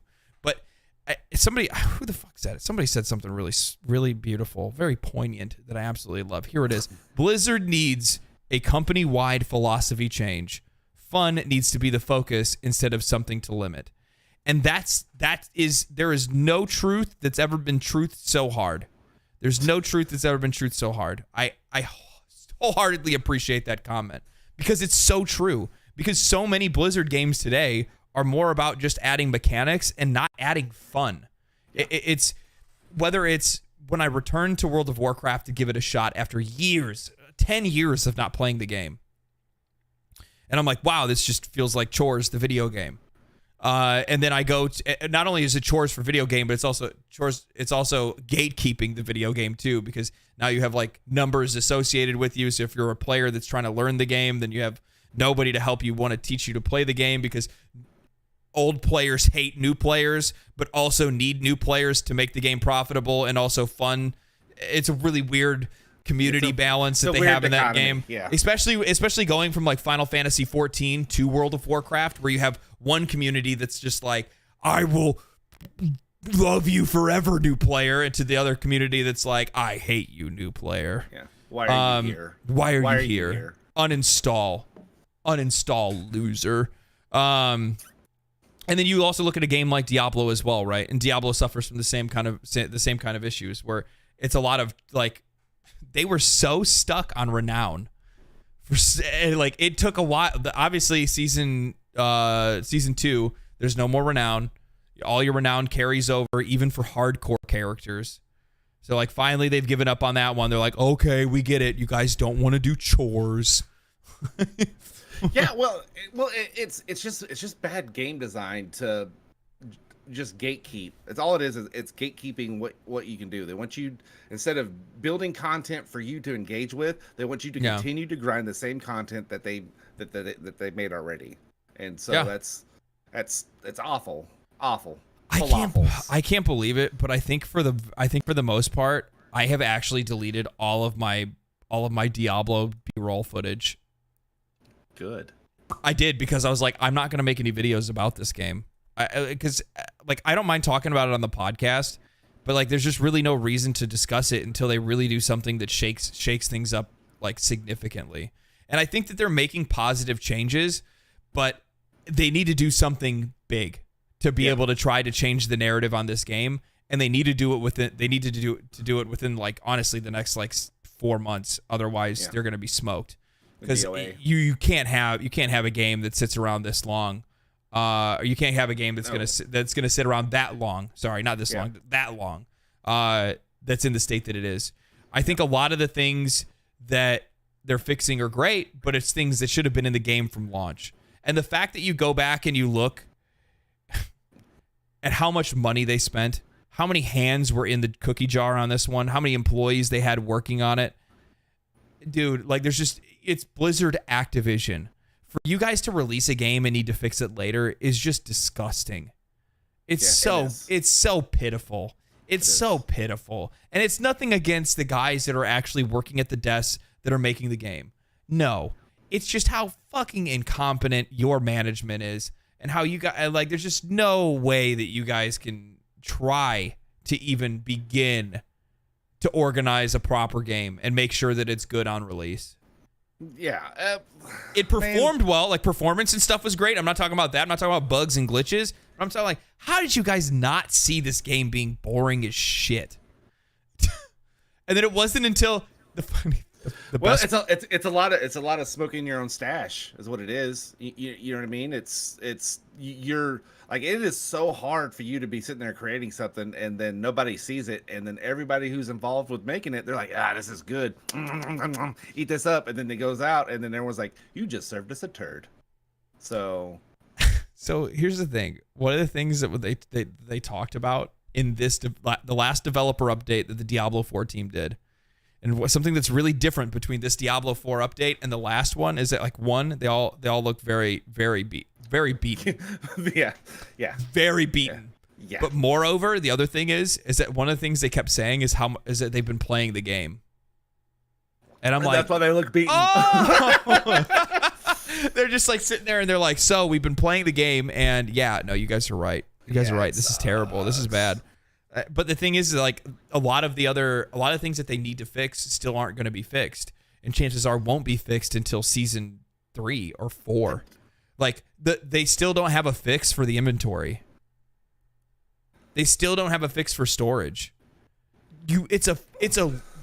What does it tell you about a company and their ability to make a game when you make a game that is literally all about loot and nothing else, right? It's all about loot. That's what Diablo games, action RPGs are about. It's about the loot. And you have limited storage. Yeah. That you can't expand tabs on. You can't do any of that kind of stuff. It's just, man. It sucks. It just sucks. There's no storage space. And then on top of that, it's not even the storage space. They make it where every single item that you pick up takes up 1 square, which makes it seem like you should actually have more space, right? Because they don't do it like Diablo 2. Yeah. Which is cool.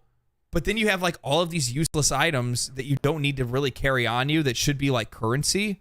Mm-hmm. You know what I mean? Like, they're like, all of my potions are in the bag, and then all of every time I pick up gems, all those gems are kept there too. Now I realize they're gonna do a gem bag and stuff, but dude, it's just like, But how do you not Man. foresee that though?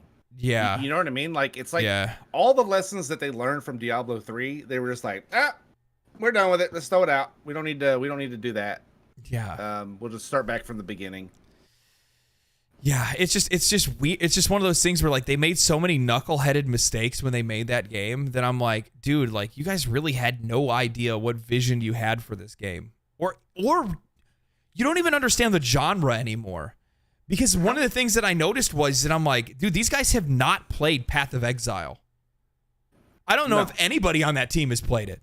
No, probably because not. if they did, there's a ton of stuff that they could have ripped off of that game that should be in D4 that's not. Okay. And the only thing I think they saw was they just saw that like, oh wow, they got this big skill tree. We'll make a big skill tree. We'll make a big tree too. Everybody like a big tree. Like, and I mean, like, and right now they are hoeing out Mommy Demon like it's nobody's business. She's in every game now. They're just trying to they're trying to play off the simps. But to be honest with you, like, I mean, like, yeah, I know I saw her in Call of Duty. Call of Duty. Oh my god, dude. I'm sorry, but like Activision Blizzard is literally like they're the worst. Like they just are. Like we throw shade at EA. They don't even hold a torch to how much of a sellout Activision Blizzard is. But they are just the hoe of the industry because they're like, EA don't deny it though. They don't deny it. They're like, yep. I'm putting it. They just go out and they put it on the corner of the street because it's so funny when they're like, "Oh man, guys, we understand. We listened to exactly what you've been telling us. You told us you want a better modern warfare experience, so we're actually going to make Call of Duties not in 1-year cycles, but 2. We're going to take more time to be able to deliver a more incredible gameplay experience than you've ever had before." Oh wait, we're gonna lose money doing that? Never mind. Modern Warfare 3 coming out this year. Yeah. I watched the trailer. Spawn and Lilith, have fun. No. Modern Warfare 3 comes out in this month. October, yeah. I watched the trailer. It's indistinguishable from Modern Warfare 2. Well, hold on. That's because all the multiplayer is all of Modern Warfare 2's multiplayer maps, the original ones that should have been in Modern Warfare 2. No, I mean like the game that just came out last year and this game, like it literally just looks like DLC. No, I mean, did you not see like the head bob move a little different? I mean, they don't ever copy paste. I don't know what you're talking about. It is a new game built from the ground up. Don't give me this. I know this is typically an RPG channel, but I also am a huge Modern Warfare fan. So I like a first person shooter. Modern Warfare not 2019 necessarily, but old. The old Modern Warfares I really liked. I did actually get hooked into Warzone for a long time too. Until I started dragging you down. I'm such a fucking hypocrite because like all of this stuff that they do pisses me off, but then also at the same time some of it almost kind of works. Because as much as I'm sitting here and I'm like, you're getting slowly hyped. No, I'm not. No. I can see it in your glasses. You are too. You are getting so hyped. You're like, oh my god. Oh, it's $1. Oh. For maybe Warzone. Yeah. Because I did see that they actually seem to be like somewhat listening. Well, they have to because they're like, wait a minute. We fucked up. Warzone 2.0 is losing money like crazy. We don't have nearly the subscriber base that we used to. People aren't buying the battle pass. People aren't buying Bobby, this just in. Yeah, what happened? Nobody's buying the battle pass. Fuck. Bring back Verdansk.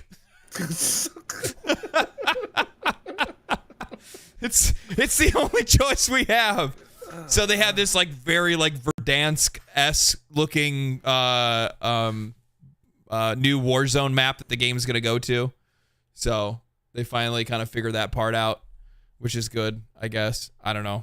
We'll see. We'll see what the game turns into. I don't have any faith, to be honest with you. I'm not gonna buy it. Modern Warfare 3, I'm not gonna buy it. If I do play anything, it'll be Warzone by itself. Yeah. Just to give it a shot. Just to give it a shot and see how it is. You know what I mean? Yeah, for sure. I don't know. I'm weird. I like to like play a lot of RPGs and a lot of sword-based games, but then I will I just did last weekend, downloaded Modern Warfare or Modern Warfare just to go shoot some people.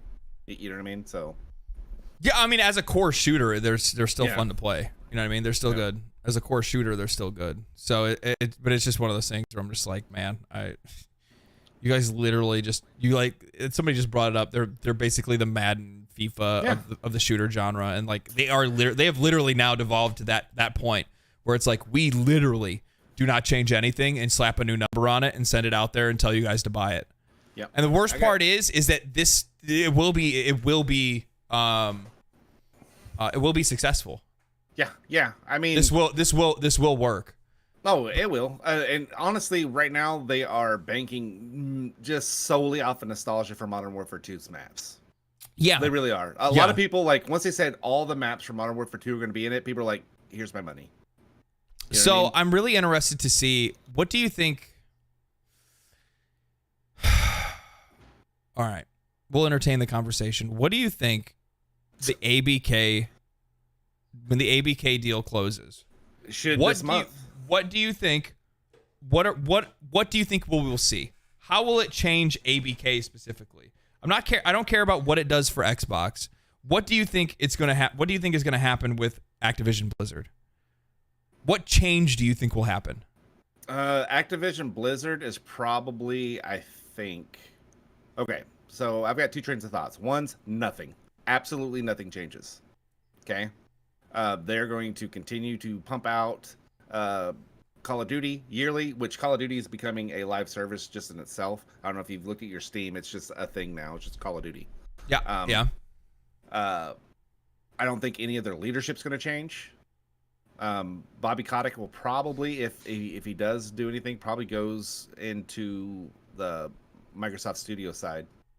To be honest with you. Yeah, I thought that too. Like, a lot of people are like, well, they're gonna can Bobby, or Bobby's gonna quit. Like, what are you talking about? Bobby loves money, and Microsoft loves money. Bobby just they're gonna make money together. A deal for $69 billion. Yeah, the shareholders are not going to get rid of them. No, if anything, what's probably gonna happen is that Bobby Kotick will go over to the Xbox management side. Yep. He'll go over to like the upper, like, probably like work in tandem with Phil Spencer. What I would like to see is I'd like to see them split off some of their Activision employees that work on the Call of Duties, and build a super studio with 343. Just a Microsoft studio, like its own studio that comes up with a new shooter IP. That would be really cool. Yeah, see, and the thing is that like I don't downplay it. Like, they have some really, really talented people that work for them. Yeah. And they also have a lot of like really good ideas that are probably sitting on the floor that they just haven't done yet because it's not good for the investors. Yeah. Right? Like, it's too dangerous for the investors. I think that the Xbox backing, the Xbox bankrolling, is going to create a little bit more freedom for some of these studios to do some more creative things. Yeah. And I will say this, I'm going to add one before you jump into it. I do think a lot of this is also going to have a large lasting effect on what is going to now be another Xbox exclusive, which is Blizzard's upcoming survival MMORPG. Yeah. Yeah. Like, what I hope is Microsoft is smart and does something that Sony does, where they have, like, there's so much experience that they're gaining out of this deal. Like, there is so much between Activision and Blizzard that they could also make a team that goes around and just helps other teams develop, like, check their stuff. Like, okay, this team is really good with shooting mechanics. Let's have them go check out your game, see where it's at, give you some pointers, tips, whatever. Right? Yeah. Stuff like that. That I think could be super cool. Activision Blizzard, they know how to make a game, they know how to release a game, and they know how to make money at it. Microsoft is they're 50-50 at it, right? They're good at making Forza Gears, and now Halo's kind of back, and then they have Bethesda doing their own thing. But the rest of their studios, you're just kind of like, I don't. Besides Obsidian, I'll say Obsidian's pretty good, but you know what I mean? Like, you just don't know how much talent's there and how much they're going to be able to. I don't know. I think they should just use their resources better, and hopefully Bobby Kotick, or not hopefully Bobby Kotick, hopefully somebody is smart enough over there to start instilling some stuff like that. Yeah. I don't know. And I also agree. I also agree with some folks in chat are talking about Xbox. I'm not saying Xbox is a good guy here. No, absolutely. No. You've watched my videos. You know I'm not a fan of consolidation, but it's gonna happen. So I have to. I would at least like to try to speculate on what kind of effects it will actually have on games that we're going to be able to enjoy or experience in the future. I could be a straight up doomer about it and just say, well, they're just going to continue to pump out commercial garbage, and that's just what that's what Xbox is trying to buy. Xbox wants to buy their fucking McDonald's. Yeah. They want to buy their McDonald's of video games. These guys are going to pump out the same fucking recycled shit over and over and over again, and that's what they plan on, that's what they plan on doing. But at the same time, like, maybe there is a possibility that something does go right. They have a lot of great assets and IPs. Sometimes you can shuffle that stuff up because now Xbox is going to own them. So Xbox could very well repurpose 343 Studios, and the Halo games could actually be made by a studio that actually has some know-how on how to make good games and better live service models. As much as we want to throw shade at live service, if Halo was a good game and had a good live service model, people would probably be enjoying Halo, right?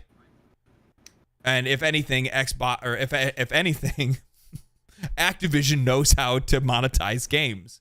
They may not be very good at making great games anymore, but they do know how to monetize games and how to create live service models and how to manage live service games, especially shooters. And I think that's where, like, that used to be Xbox's strength, right?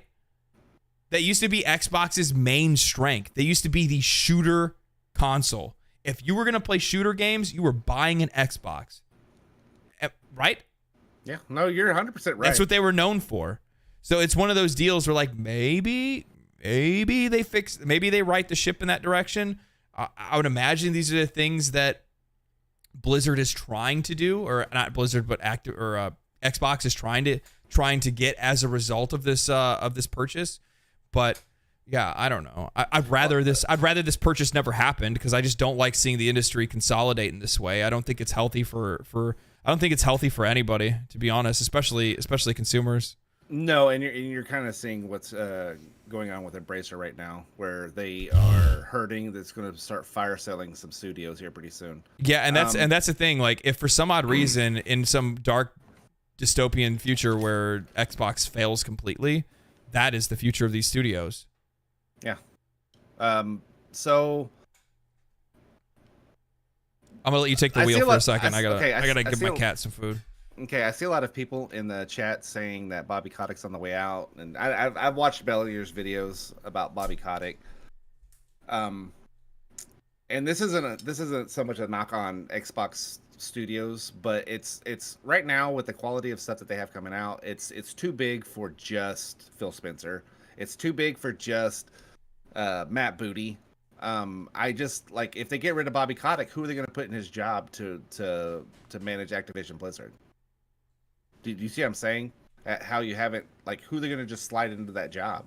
It's not something that's like easy, like, oh, just he's out, we're going to put somebody in and everything's going to be like nothing happened. I just, like I said, that's why I think he's not going to be going anywhere. If anything, he's going to be subsidized into Microsoft, not Xbox, and then he'll manage Activision Blizzard from there, the way that Phil Spencer does for Xbox Studios. And it's kind of the same way that Leather Jacket, Mr. Starfield himself, is over at Bethesda. I think that he's just going to head it up that way, the same way.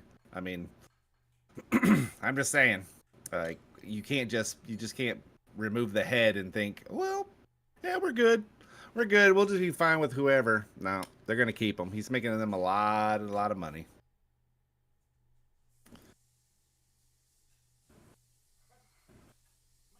Okay. Anywho, so Cyberpunk, I didn't finish the ending that I got, so let's ruin it for him. Oh, hey. Such a fucking mouth. So actually, I have I actually Hey, go to yourself. I'll be right back. Oh, okay. So now it's your turn. Now it's me. So here's the deal. Getting onto what Mark said, actually, I think he's actually wrong. If they did outs Bobby, they would just put Mike Ybarra in place. I think that would make the most sense, especially because a lot of people forget that Mike Ybarra is actually a Microsoft guy. So he's kind of the perfect person for them to put in that role in the first place because he's somebody that already has a history with the company. He's worked with Phil Spencer in the past. He's worked with a lot of the other Microsoft higher-ups. Obviously, Ybarra has worked for Blizzard for a very long time, and he actually, from a creative perspective, as somebody that would make better gameplay experiences, I do feel that Ybarra actually would probably be a better replacement for Bobby Kotick in the long run. Ybarra? He's already an Xbox guy. Okay, so right? Okay, maybe I'm wrong. I don't know. Blizzard fans in chat can hop in and tell me. I get you on that, but the point that I was making while you were gone is that the studios are large. Like they're large. Like you need a person over Blizzard, you need a person over Activision, and you need a person over both. Right? Somebody wrangling the whole kit and caboodle together. And so I'm not saying that Ybarra couldn't do that Bobby's job, but I'm just saying, then who do you replace Ybarra with? You know, there has to be someone in that position, and it's too much. It's too much for Rod Ferguson. Okay, so he's just over one game, but yeah, you could move a Rod Ferguson he's not. Over. No, he's not. No, I'm just saying you could move a Rod Ferguson around like that too. So that is a possibility for that, but I don't know. Rod Ferguson is over all of Diablo. Every Diablo, the entire Diablo IP. Yeah, that's what I'm saying. He's over that franchise, is what. Yes. So that's Immortal 4, 3, and then whatever they plan on doing in the future, as well as 2, because 2 is obviously a part of their whole thing as well, but right? I don't like how much ever pull Phil Spencer has at Xbox, which I imagine is quite a bit, right? But at Microsoft, the Microsoft spot part of it, are they savvy enough to see that, hey, Phil and Matt are struggling to handle just our own studios? Are we going to give them, Activision Blizzard King? Do you see what I'm saying? I think, like I said, it's going to be, I think maybe Phil heads up everything. Booty just does Microsoft Studios. You leave Howard over at Bethesda, and then you leave, the people that you have in place at Activision Blizzard King. You're saying it's like a Knights of the Round Table type deal. Maybe Phil Spencer being like King Arthur. Yeah. So I could see that. That's how I see it playing out. Yeah. Okay. Yeah, I don't know. Young Yaz, the new Activision Blizzard. The new Activision Blizzard CEO. Yeah, I might as well be. Sure, why not? So I'm trying to see if we have anything else on our docket today that we had to talk about. We talked about Redfall. We talked about so what's up with Unreal Engine is raising their prices on developers? Yeah. No, not on developers. So Unreal Epic is actually they're having to do layoffs because of financial reasons. They have all the articles that I've read on it. Basically, Sweeney came out and said that they've relied too much on Fortnite for their businesses, for their finances, and so they're raising the price of the engine. But you have to realize that Hollywood has started using their Unreal Engine. Almost every Disney show or Disney like Star Wars deal is made in Unreal, right? It's just a green screen Unreal Engine for their backgrounds, like The Mandalorian, Ahsoka, stuff like that, right? Yeah. So they're going to raise the price on for the use of the engine for that type of stuff, and not do it to the game devs because they're their longtime clientele. Right? Okay. Yeah. So, well, at least for the game devs that have been their longtime clientele. So I imagine they're grandfathered into the old price, new price coming up. They didn't say what the price is or anything, any kind of logistics like that. But yeah. But if you think about it, as easy as the Unreal Engine is for like Disney to make their shows with, obviously they could charge them more, right? So, and that's where they're at. So, gotta get that money. Gotta get that money. I mean, but that's also like the result of them just making they're really trying to push to fight Steam. right? That's where like a lot of their isn't cheap, isn't free. No, it's free to us. It's not free to them. And people, yeah. I check out their Epic store all the time just to get the free game. I don't buy anything from their store. I saw a meme. I saw a meme that was talking about Gabe, and it was talking about how basically he's patiently becoming the God King because he hasn't done anything. Like literally, like all these people left, right? All these people left Steam. They've all come crawling back. EA went to try to make their own thing. It failed. They came crawling back. They're putting their games back on Steam. Activision Blizzard, they have their own thing. Even they're coming and putting their games back on Steam. So on and so forth. You're even seeing Xbox put their own games on Steam. Yeah. To be honest with you, by the way, like I realize there's probably some console folks that are in here that like maybe you have an Xbox or a PlayStation or whatever. As a PC player, I just want to let you know, Xbox's app for PC has always sucked. It is just not good. It's better today than it ever has been in the past, but it's still not as good as other platforms. Just by a long shot. Their storefront's awful. Yeah, it's absolutely it's bad. It's just genuinely it's bad. It's bad. How's that Bloodborne on Steam? Oh yeah. Well, I mean, but that's a Sony is coming back. So eventually, maybe we will see some. I just think Sony doesn't like Bloodborne. Like they won't make a remaster. They won't put it on PC. Like, what are you guys doing? What are you doing? Pay for that shit, man. Pay for that shit. But so I did see something else that I wanted to talk about today, and I almost forgot about it actually. So Edge magazine, the future of interactive entertainment, did a interview where they interviewed a bunch of different developers, some pretty notable names, by the way, very notable names, by the way, where they interviewed a bunch of different people and they brought up a list of like the top 100 games of all time. Okay. Sven Vinka was actually one of the people that was on that list of people, that a lot of that list of developers. Sven! Best games of all time. So I kind of wanted to chat about that a little bit. And one of the wild things that I saw that was on that list was like the top 5 on the list. I can't find the article now. You Why? Basically just teased the shit out of us. Yeah, I know. I'm like, I found like one article, but like I found an article on Nintendo Life, but it doesn't actually point to the real article. They point to like some weird dumb thing. That's the problem with like it was Reset Era. Where's the list? I'm trying to find the list. I don't know. Maybe you can find it before I can. I can't find the list. Yeah, I found it. But the top 5 games are all Japanese. Yeah, Resident Evil 4 at number 5. The Legend of Zelda. Can you share me that? And I can bring it up. Oh, what website is it? I just googled Edge top 100 games. Oh, top 100. Yeah, I just googled it. Yeah, one day ago, right? Here it is. Yep, I got it. Got it. Stop sharing my screen. Why is Kentucky Route Zero number 100? It's in the list. Yeah. No. Okay. So I got it, and I'll bring it onto the screen so people can see, and I'll zoom it in, and also, oh my God, fuck up everything as a result of me trying to show you guys the other things. Okay, we'll do it like this. It's a little ghetto, but you guys still have to get over it. All right, so little ghetto. Number 1, they have Breath of the Wild. 2, Dark Souls. 3, Super Mario 64. 4, Zelda Ocarina of Time. And 5, Resident Evil 4.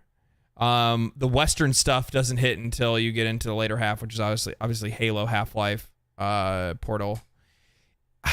Legend of Zelda. Before we were talking about generational titles when we first started out with the podcast, we're talking about generational titles. These are generational titles. Genuinely, Breath of the Wild. I mean, that can be a little bit. That one as number 1. that can be a little bit debated. I don't know. Number one what is this? The top 10, 100, of the past 30 years. That's the number one best of the last 30 years. That's a little something. Well, here's the thing. This is voted by developers, by the way. So this is going to teach us a lot. Well, developers also think they need to teach you how games are developed. So maybe they're right. Yeah, we beat that horse to death, right? To be honest, I mean, like, the fact that like Minecraft is only 13 kind of surprises me. Because like Minecraft is like one of the most popular games right now, today, right? And if there's like a video that it teaches you that talks about like how they coded Minecraft, and it's fascinating. It's genuinely fascinating. There's a lot of things that Minecraft has done that really do actually push the industry forward at like a code level, at like a design level. I'm not talking about like it doesn't have to be one of your favorite games of all time to make this list, but what I am saying is that, like, that's actually like a revolutionary game in the sense of what it does in its world, right? Super Mario 64. I definitely have that on this list. I get this is the last 30 years though. You have to look at that aspect. Okay, so that cuts out a lot of games. And for them to actually I guess that would be 30 years. That cuts out a lot of games. It really does, because if you start scrolling and looking through, it's a lot of this is stuff that's pretty recent. You know what I mean? I mean, Chrono Trigger is on here. Shenmue. Fortnite is 78.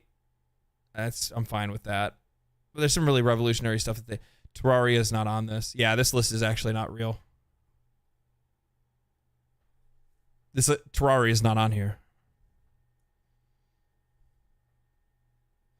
It's not a real list to me. It doesn't exist. It's just this defamation at this point. This is not real. This is not a real list. The Sims, why? Where's the Sims at? Is that like way down? Sims 94. Oof. Sims fans in shambles right now. Absolutely shook. Zelda Wind Waker. Why is Zelda on here 3 times? Like Zelda. Yeah. Sekiro? Sekiro is one of the greatest games in the last 30 years. What? That's what I'm saying. This isn't. What? This isn't What is Spelunky? Dude, Spelunky's it's a remake, but it's like an indie title. Disco Elysium, okay, like from an artistic standpoint, I can understand this. World of Warcraft is an obvious one that should be on here. Half-Life 1 and 2, I'll give it to them. Super Metroid, 100%. Elder Scrolls Skyrim, yes. Metal Gear Solid, absolutely. GoldenEye, yes. The Witcher, yes. Portal, yes. BioShock, yes. Tears of the Kingdom, and with Tears of the Kingdom's in the top 20 next to Ocarina of Time and both Breath of the Wild. Guys, how much do you love Zelda? Like, don't get me wrong, I love Zelda games, but the greatest of all time games, like, I would have like 1 or 2 Zeldas on there maybe, but all of them? I think almost every Uncharted's on here. Is it really? Yeah, Uncharted 2's on there. Let me see. I thought I saw another one. Developers. Who like, this kind of just pisses me off. I'm gonna be honest. Is it WarioWare Incorporated and not Terraria? Did they just forget that game came out? Yeah. You're just absolutely killing me here. This is just not good. This is not good. We're going in the wrong direction, guys. I'm gonna say it. We're going in the wrong direction. We're going in the wrong direction. If this is what they think are the best games, they're on it with some of them. They definitely, like Civ 2 made the list, which is good. Pokemon Red and Blue, good. Castlevania Symphony of the Night. Oh, what a masterpiece! What a masterpiece that game was. I love Castlevania. Do you? Because I just bought. Let me pull up my Steam. Where is it? Do you know what I wish they had on Steam? I wish Castlevania the advanced and anniversary collections. I bought them for $10 total. You know what I really miss playing? I miss playing oh man, what is it? It's the multiplayer game that was on it was on Xbox. I played the absolute is it Symphony of Despair? Is that what it's called? I think so. Yeah. Or something like that. I can't remember the exact title. But I played the wheels off of that game. It was so much fun. You'd never think that a multiplayer Castlevania game would be that good, but it was. Like, it really was that good. And it was up to like 4 players. It almost kind of felt like, I don't know, man. It was so weird because like there were so many like items to try to farm for, random drop chances on items from certain bosses, like Valman Way +1. I still remember the name of the weapon because it was so broken. It had like an unlimited attack time. So when you used it, it was just like, oh dude, it was so cool. It was so cool. There's also no accounting for individual taste. Yeah, that's true. Yeah, that's true. They would have put Baldur's Gate here. Oh, that's actually true as well. Yeah, Baldur's Gate 3 isn't on the list, is it? No, Baldur's Gate 2 is, though. Yeah, Baldur's Gate 2 is. Which, I mean, I think that's valid, right? What about Diablo? No Diablo game is on here. That's also kind of sus. Diablo 2 is incredibly impactful. It literally created a genre. What are you doing? I'm back. Not paying attention. Oh, no, Pay attention to me. I pulled up my list again. For some reason, I pulled up the show notes and it, for some reason, got rid of the list. So, no, there's a lot of games on here like I'd agree with, and then there's some that I don't. I mean, you've got Half-Life Alyx. I don't think that should be on the list. Thief, The Dark Project. I don't think should be on the list. Not a terrible game, but Thief was a banger. I didn't say it's not, but I'm just saying. It was a banger. Mario Kart 64. Katamari Damacy. Katamari Damacy was pog, dude. That shit was genuinely good. It was really good. Let's count how many Souls games we count. We got Demon Souls. Okay. I saw Elden Ring's on here in the top 10. Elden Ring was in the top 10. Bloodborne's at 12. Mm-hmm. So they put Sekiro on there, so they're pretty much FromSoft developer fans. I would say at least 70% of this list is Japanese developers, either Square Enix or FromSoft. Most of them are Square Enix and FromSoft, and then obviously there's some Konami and stuff that's splashed in there too. So what does that say? And why do we think that is? I think that's a better discussion to have rather than reading off the list and looking at the different things. Why is it that Japanese games and Japanese developers seem to have more hits than the Western audiences? Because obviously the Western audiences are the ones that are vibing with it. Otherwise, they wouldn't be commercial successes, right? Yeah, I think Japanese developers care more about the quality of their games. Like their games I feel are a little bit higher quality. They just are. Yeah, I agree with that. Yeah. I also think it's like just general beliefs and how they build and make games in the first place. Yeah. Like it's their dedication to making great games, but also like at the same time, there's really just not like a lot of like social justice and stuff like that that's beat into a lot of their games either, because they don't really prescribe to any of that stuff. No, they're like, let's make really fun, attractive, games and stuff like that, and not really pay attention to anything else, and just focus on making good games. Now, obviously, that's not always the case. There's a lot of times where they get a little off into the weeds every once in a while with certain games. But for the most part, yeah, Japanese devs just kind of seem to get it. You know what I mean? Yeah. It's just kind of the better way to say it. Like they pass the vibe check. Yeah, Thoughts makes a good point. Is Japanese developers seem to be more imaginative with the themes and mechanics of their games, which they do. Yeah, I would agree. Yeah. And the worst part is that in a lot of their games, a lot of the things that they do, the worst part that Japanese developers specifically, the thing that they have to try to get around is they're the ones that have to go around and have to try to get through a lot of these, a lot of the censoring efforts from a lot of other countries. Yeah. Including America, by the way. Yeah. Including America. And not only that, I think they have to work so much harder on their games because that market, the Japanese market, is full of mobile players, right? And so they really have to make a really good game to pull them away from what they're doing to be interested enough to purchase that game. You know what I mean? Yeah. So they have to try. It's not like what's her name? Alana, can't remember her last name. Pierce? Yeah, Pierce. She put a tweet out and like are there too many games to play right now, or so many great games? And it dawned on me. I was like, no, we are just now getting out of, like, I think some games are getting a lot more credit than they should because we're just coming out of the pandemic drought. Like, there's not so many games. We just went so long without any games that it just seems like we're just overly inundated with games now. You know what I mean? Yeah. So, I don't agree. Yeah. Well, actually, I don't agree. I mean, I agree and disagree at the exact same time. So I think it's definitely that we've been on a long drought, and there just really hasn't been a whole lot of games that have come out in the last couple of years where we just haven't had a whole lot of quality or a whole lot of releases. And we did get stormed. But here's the thing: on the other end is we got stormed with AAA releases this year.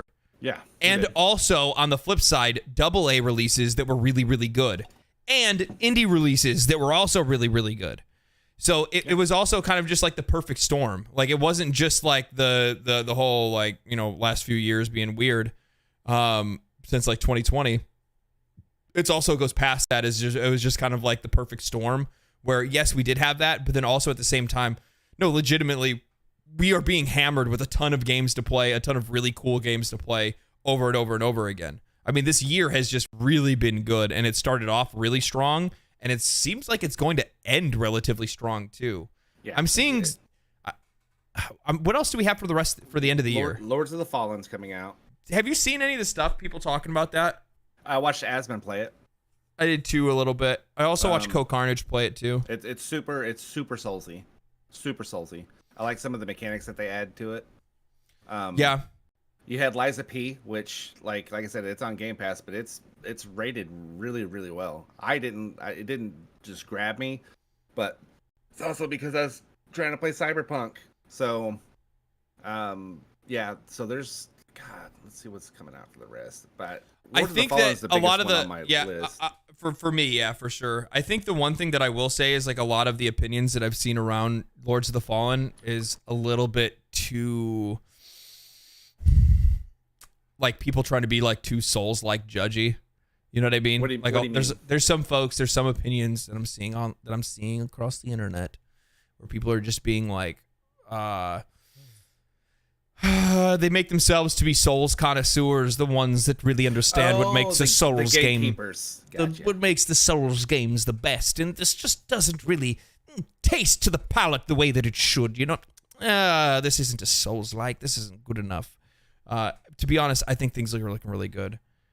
Is Hades 2 coming out this year? You better not be trolling me. Oh, is the beta? Yeah, it's summer 2024. You made me trip for a second. I was about to say, whoa. Wow. Yeah, Lords of the Fallen's the 13th. Trying to see if, like, huge titles. Final Fantasy VII Remake Rebirth is not until next year, I don't think, right? They're not releasing it this year, surely. No. Surely they wouldn't. No. Surely. Yeah, they got. I think PlayStation's big release for the end of this year is just going to be Spider-Man.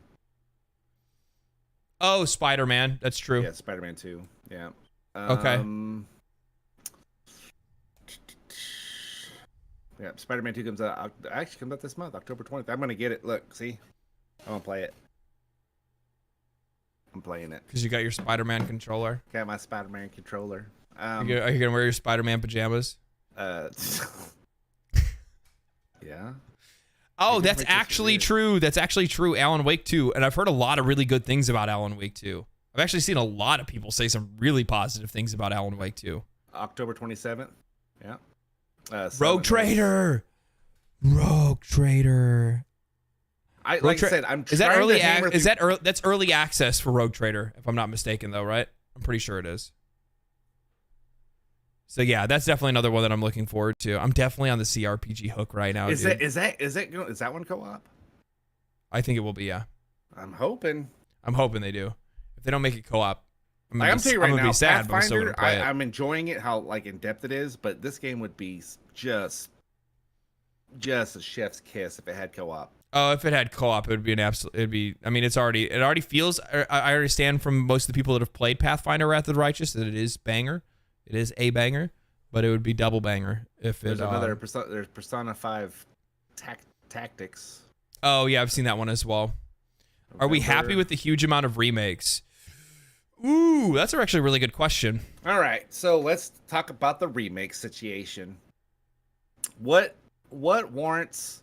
There's a situation. Remake? Yep, there's a situation. So what is you'll have? Okay, well, I'll tell you. So you have people. This is all console war crap. You just like popped up out of nowhere with this. Well, is this a conversation that and my eye just like twitched? No. I mean, like this is just like is this a thing that is going on? Is this a conversation that I didn't know was happening, or what? Yeah, it is. Was I outside of this conversation? It's a situation. I'm just over here in my little fucking PC bubble over. And I'm gonna throw this to you. Okay, and you can answer the question. Is it okay? Just yes or no, okay? Is it okay to remake Resident Evil 4? Yeah. Okay. Is it okay to remake The Last of Us? It's a little early, yeah. That's the argument. Like, so the argument is how long? What, I mean, the idea is a remake. The idea is that like a remake is one of those deals to like try to, in my opinion, it's to bring something up to current standards, right? So like I brought this up in one of my last videos where I talked about modern audiences and how like, you know, you have media's use of modern audiences, but then you also have like real modern audiences, and real modern audiences want modern experiences.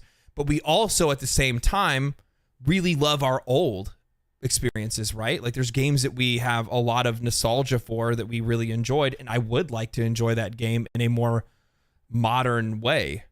So any game that should be, you know, remade is a game that should actually be able to have like a, you know, a decent amount of something that makes it more modern. Remaking The Last of Us is a little weird because it's not really been long enough for it to make that big of a splash, right? You look at Resident Evil 4 to Resident Evil 4 Remake, and it's like, holy. And plus, on top of that, you have to, like, don't get me wrong, I think the Dead Space Remake was really good, but the big difference between the Dead Space Remake and the Resident Evil Remake is the fact that the Resident Evil Remake added things to the game. Like completely different scenarios and dialogue and all kinds of different stuff that was kind of cool, while still maintaining the original core of things that made people love that game in the first place, right? All right. So with that FTC document leak, they said that there's an Oblivion remake. Are you okay with that? No, it's not a remake. It's a remaster. It's a remaster? Yeah, see, it's a remaster. Here's the thing I have with it being a remake or whatever, is it's still going to be built on the same engine because that engine just keeps being used. You know what I'm saying? So, like, it's just going to be a graphical fidelity update? Yeah, so I think, so here's the other thing, too, is I feel like a lot of these studios are also doing some odd things. So, as a really good example of this, Final Fantasy VII Remake is, in my opinion, isn't a remake. It's a reimagine. Yeah, it is nothing like Final Fantasy VII. I don't like. I played Final Fantasy VII, and playing the remake, it doesn't remind me of Final Fantasy VII other than the characters. Yeah. So I'm a oh my god, I'm trying to think. There's a really good example of this to use, but it's probably gonna be pretty niche because nobody is actually gonna know what I'm talking about. So I'm a big fan of Falling in Reverse. Okay, the band Falling in Reverse. Okay. they do this thing every once in a while where they come out, they re-release a song, an old song that they made. Yeah, they but it's orchestral and it's on piano and there's no band. It's just the singer and the pacing's changed and literally just about everything is changed, right? So like in my mind, and they call those songs reimagined. So like as an example, one's called like The Drug in Me Is You or Reimagined, right?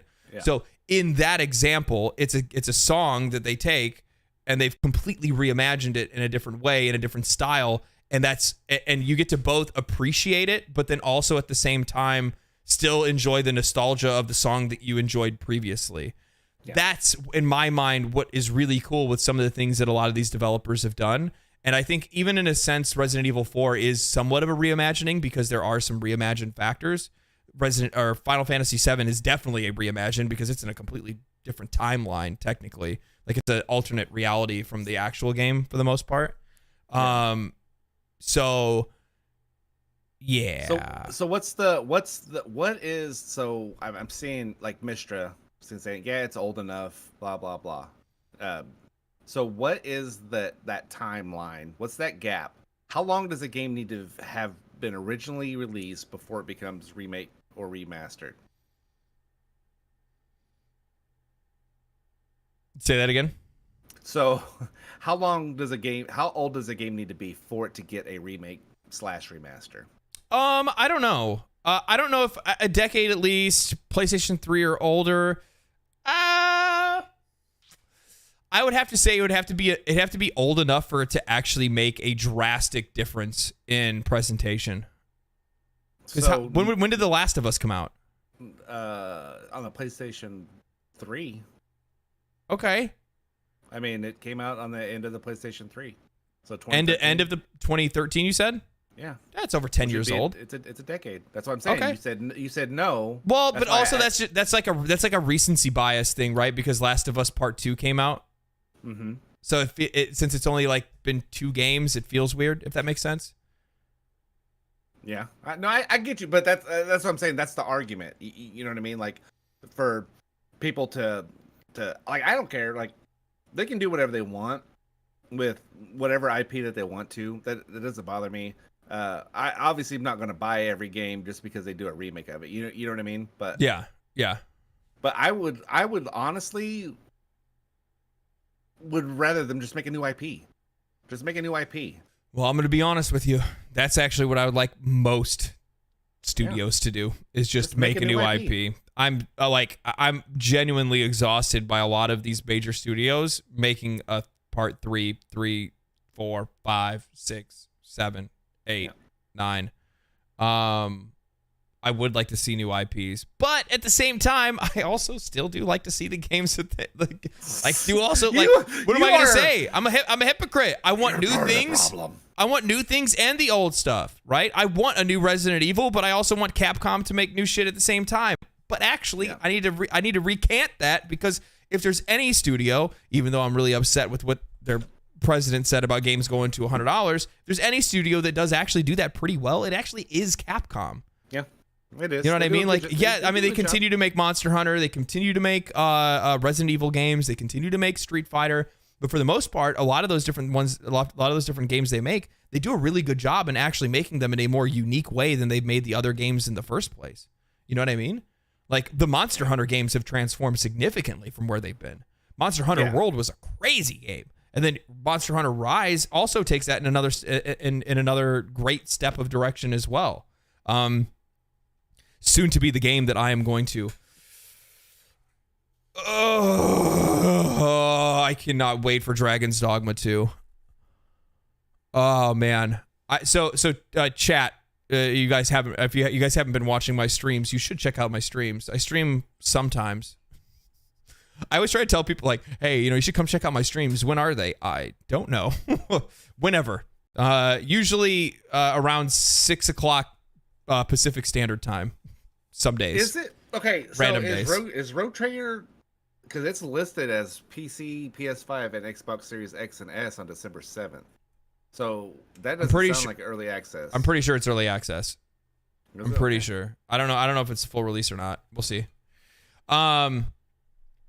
Check out your streams. When? Exactly. Yeah, sorry. I apologize for that. Usually we'll say, so it's like I stream here on YouTube at like 6 to 7 PST for like a couple of hours right now until I have a work project that's going on for the next month and a half. Once that's over, then I go back to a more regular streaming schedule. But yeah, you can always join the Discord, and if you're in the Discord, you'll see it announced. Also, you can hit the bell notification for a notification straight to your phone. But Mistra's saying it's already it's already in access on PC, and the full release is in December. I'm checking right now. Okay, you have to figure that one out. We'll figure that out on the side. So, also, if people join the Discord, they'll get your notifications when you stream. Yeah. If you join the Discord, you can always find out that way. But what I was gonna say is that I have been playing a lot of Dragon's Dogma, the first one, and I literally am like flogging myself over not playing that game before. Like, I am genuinely disappointed in myself for never giving Dragon's Dogma a chance. And to be fair, Mark and I did a little research and we're like, well, what came out in 2012 that would have taken our attention? And I honestly cannot properly I cannot properly express to you how hard Mark and I played Borderlands 2. Like, we no-lifed that game. Multiple builds, hundreds and hundreds of hours of gameplay. I mean, me and him were just on that. So it would just, and this was also back when I was much more of a first-person shooter guy than an RPG guy. I was in a phase. Sorry. I was in a phase. I'm sorry. I was in a phase at the time. But yeah, no, Dragon's Dogma 2 has just been an absolute, or Dragon's Dogma 1, sorry, has been an absolute joy to play. I can't properly express just how much I absolutely love this game and how much more of this game I need to play. And I need to play like now, or to like literally all the time. Like all the time. It actually upsets me. Like I was talking to Mark about it today. I'm like, the one thing that I will say is that I have been making sure that I only stream the game, because if I only stream the game, then that means that I will end up finishing it, which is the plan. The plan is to make sure that I actually finish the game, because I have a problem with finishing games. But dude, it's just been so good. The combat system is absolutely fantastic. I have a video that I'm preparing to do on it relatively soon, so please keep an eye out for that. But dude, I'm actually, Mark will tell you, just the other night, he was talking about playing Pathfinder Wrath of the Righteous. I immediately chastised him for not joining me in playing Dragon's Dogma right now. You did it on the damn podcast. And I'll do it again. Bullshit. I'll do it again. I'll do it 1,000 times over. Dragon's Dogma is absolutely fantastic. It is an unsung hero. It is an underestimated, underappreciated gem of an RPG that I realize is very much loved by the community that loves the game. And I now will also assist the rest of you in screaming it from the rooftops and making sure that other people know that they need to play this game, because it has so many things that we love in like every RPG that we've enjoyed recently. That's true. I need to, like, in some ways it's Elden Ring before Elden Ring. Like, genuinely, as like an open world, like Souls-like-ish, but then also Monster Hunter-esque / just, I don't know, man. It's just rad. It's just really rad. It's hard to explain. It's going to be really difficult for me to explain until I actually sit down and start writing and can like spill my words out onto paper about these kind of things that I'm really enjoying in the game, the very unique facets of the game. Mistra, you are correct. It is in beta on PC, or was. They run a beta. I keep having memories of Dragon's Dogma being co-op, and it blows my mind. Seriously. Yeah.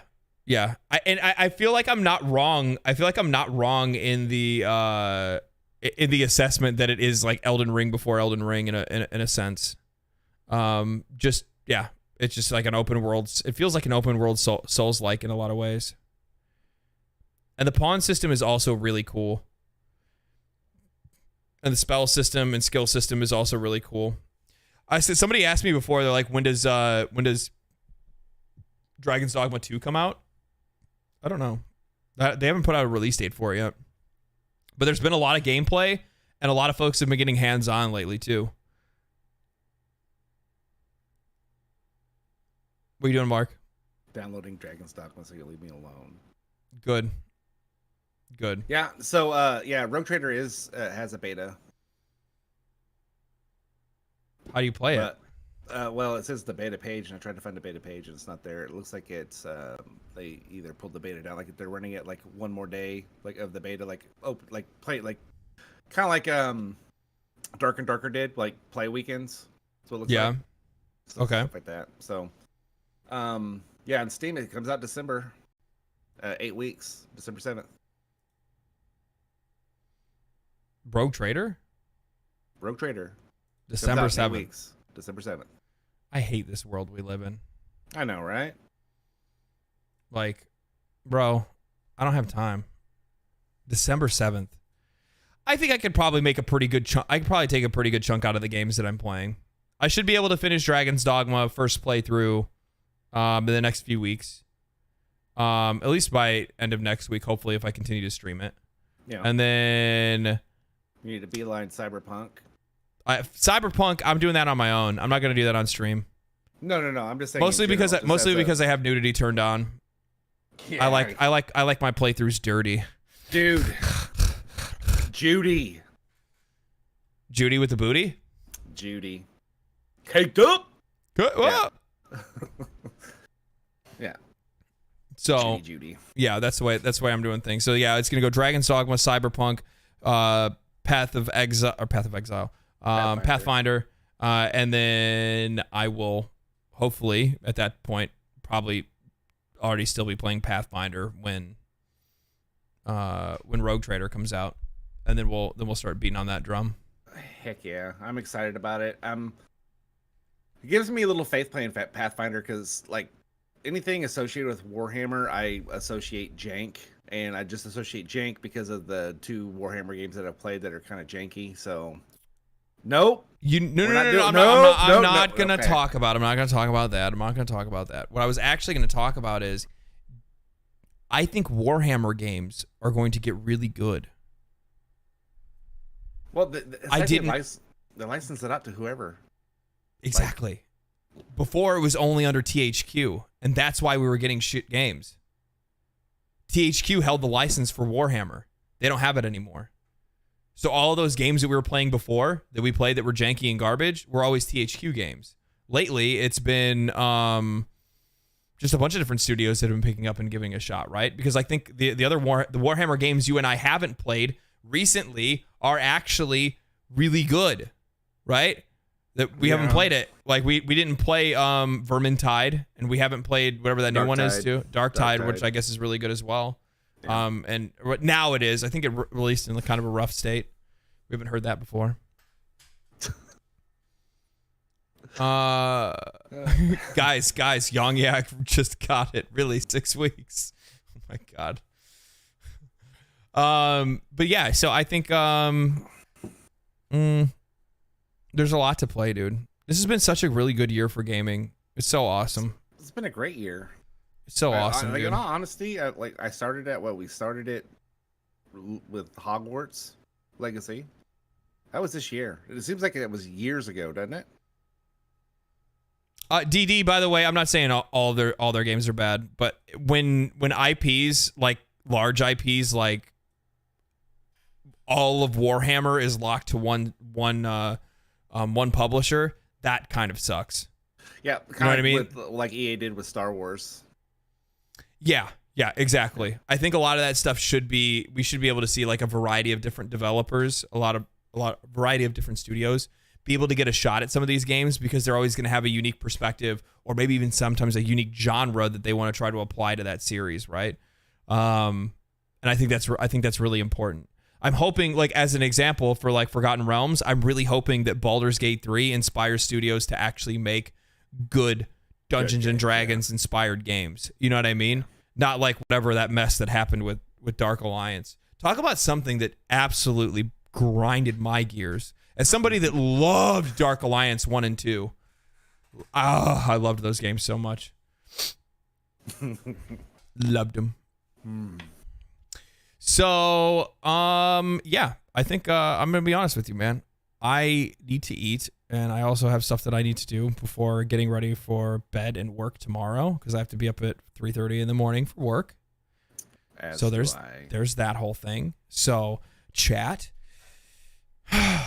we're coming to the end of our show today. And this is the part of the show where I read a couple of things that you guys say. Couple questions. If you guys want to drop a couple questions into the old chat, we'll go ahead and answer them. Chances are it might be a little interesting since we actually have a lot of new viewers here today, which is really cool. So yeah, if you guys have any questions you want to ask us, feel free. Just don't ask me anything Nanis, dangerous. you can in the Discord. Thanks, Cade. Come back again, my friend. Come back again. How do I DM you with a playthrough content idea? Yeah, just through the Discord. Yeah, Discord link should be down below. Darth Vader voice. No. I can't do it right now. James Earl Jones. Can't do it right now. I say controversies. Jesus. Man, it's actually really cool that we had a lot of people show up today. I really want to give another shout out to the Iron Lords podcast for giving us a host. That was really cool. Yeah, that was really cool. That's one of those deals. I have to figure out how that even works. I'm gonna be honest with you. I think it's on the creator screen. You say that, but I have no idea. The creation screen. It's yeah. Up in the, so there has to be a way to be able to like host people. I'll look into that later and see how I can host shows in the future, so I can send folks over. You said you wanted excitement, yeah? What are you talking about? Who doesn't want excitement? Oh God, don't excite me too much. How many cats do you have? I have one. His name is Mateo. I thought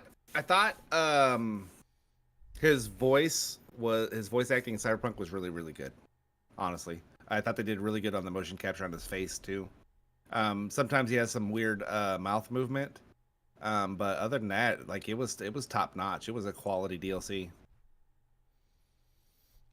You guys called Final Fantasy VII Remake a reimagining. Not to get too far into the weeds, but I consider it a sequel depending on how the narrative goes. It could be.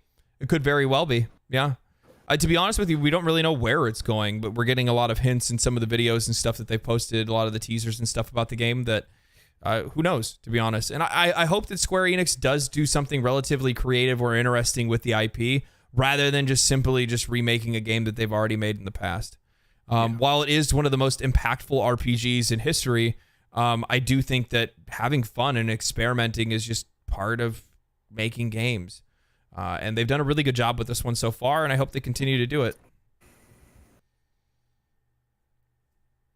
The voice acting in Cyberpunk is just all the way around. It's top notch, and like for RPGs, and it's like that's one of the and this I'm not, like I said, getting into a debate of Starfield, but that was one of the things that pulled me out of Starfield a little bit was the voice acting, and just the weird interactions that I had with NPCs.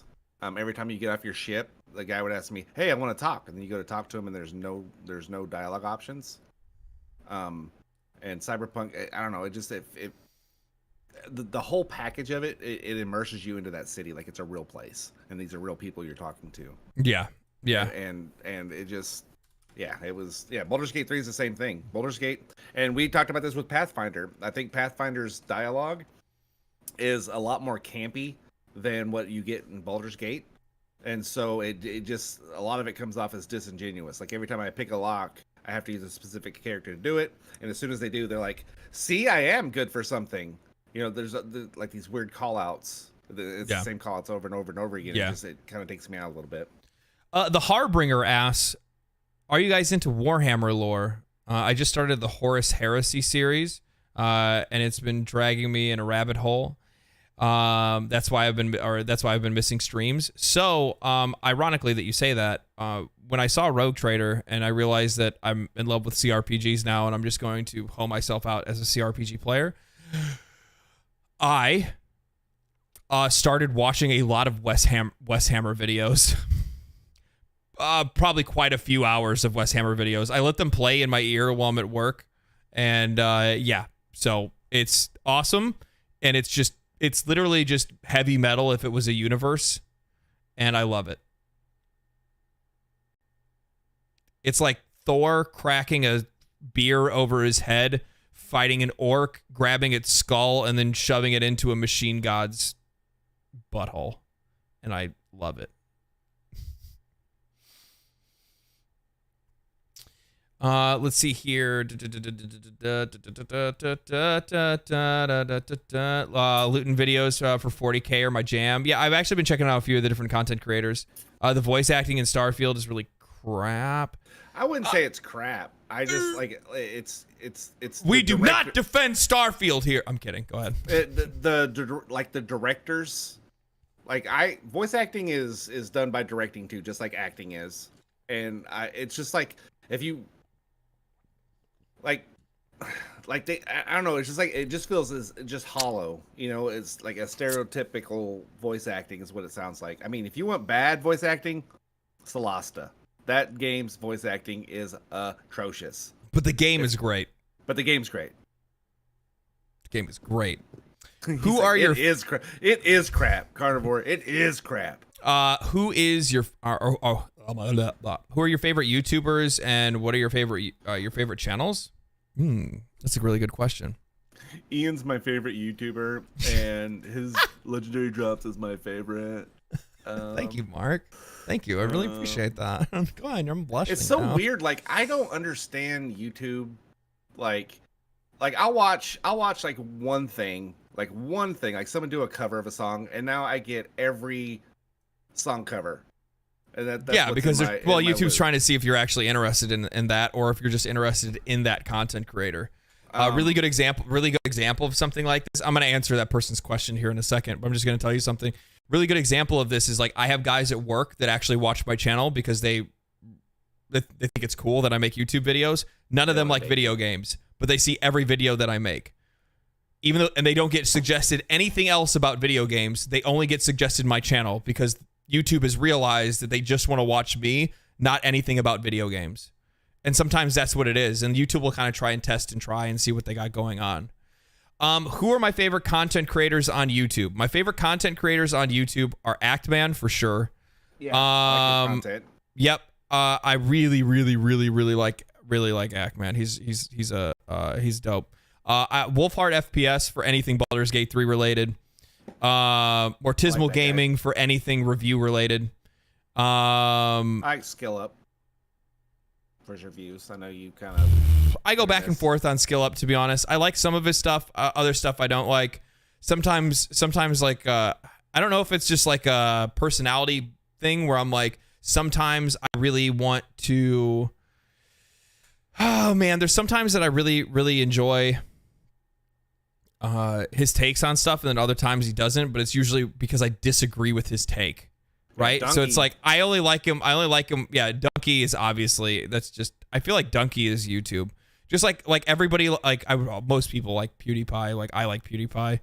Donkey is very much in that same boat for me, where he's just like, it's like, of course I'm gonna watch him. You know what I mean? Of course I'm gonna watch him.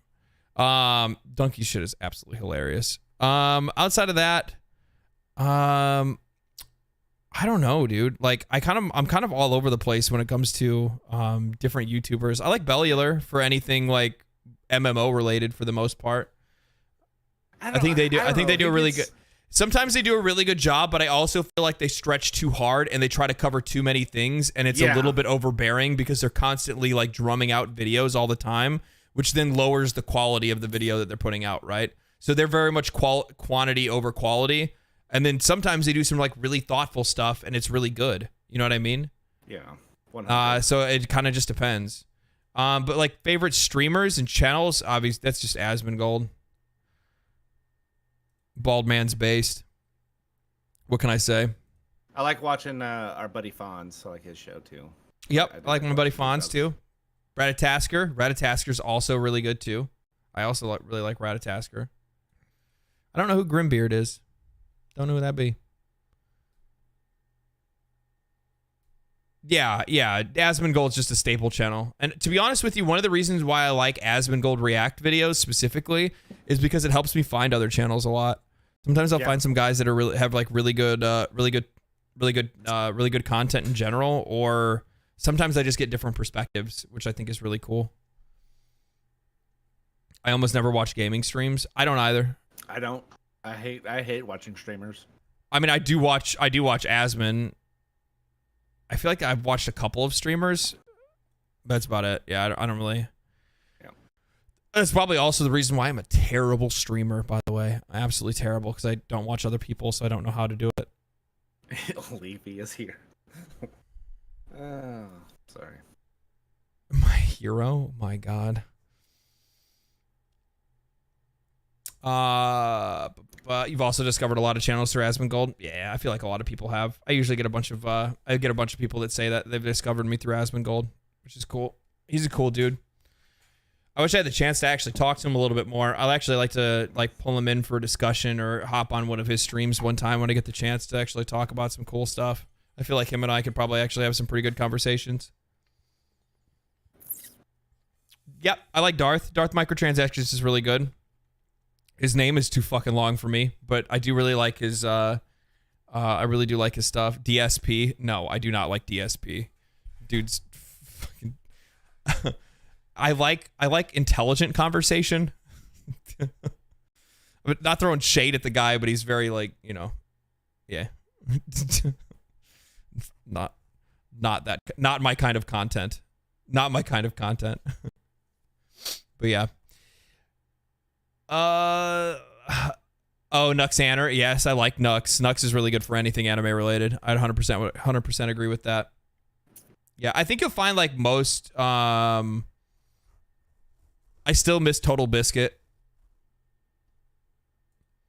He had like some of the best gaming takes, some of the best gaming videos. There's a lot of inspiration that I draw from him in his old videos.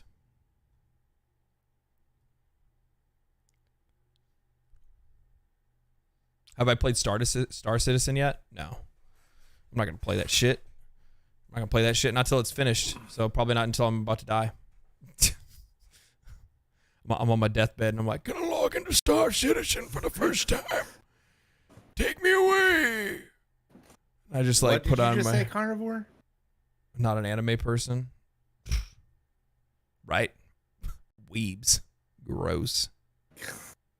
I like zoom out. You see all the anime posters behind me.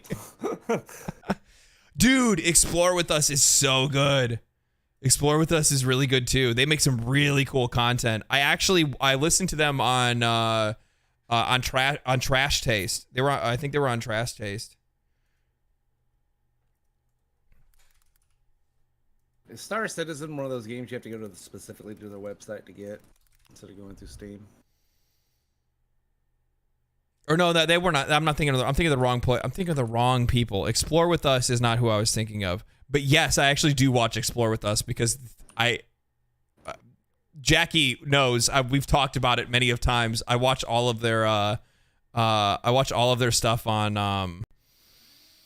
like all of like the interrogations of killers and stuff like that. Mark knows. I talked to him about it. There's like 4-hour interrogations that I've watched on Explore With Us. Yeah. And I'm like just fascinated. Yeah, the one thing that's like really shocking, like the more of like these like murder investigation like interrogations that you watch, the more you realize that like the people that are always in these situations are some of the dumbest people in our society. Yeah. Like it's not even like you think of these people and sometimes you want to think of like, especially the people are like that are trying to hide it, right? Like they like, you know, buried somebody in the forest or something like that. You always, and then they like covered up their tracks and they used, you know, bleach and all this stuff. And like you think of them as like this evil villain, but realistically, they're actually just really dumb. Really, really dumb. Like, you ask the reason for why they did it, and when they say the reason, you're just like, holy shit, you are stupid. You are so dumb. There was the one that I watched where the guy took out his, he took down his whole family because of the fact that he had spent his dad's entire retirement fund on some like online cam girl that he thought he was going to marry. And he pretended like he was like this businessman that was in like pharmaceuticals and stuff.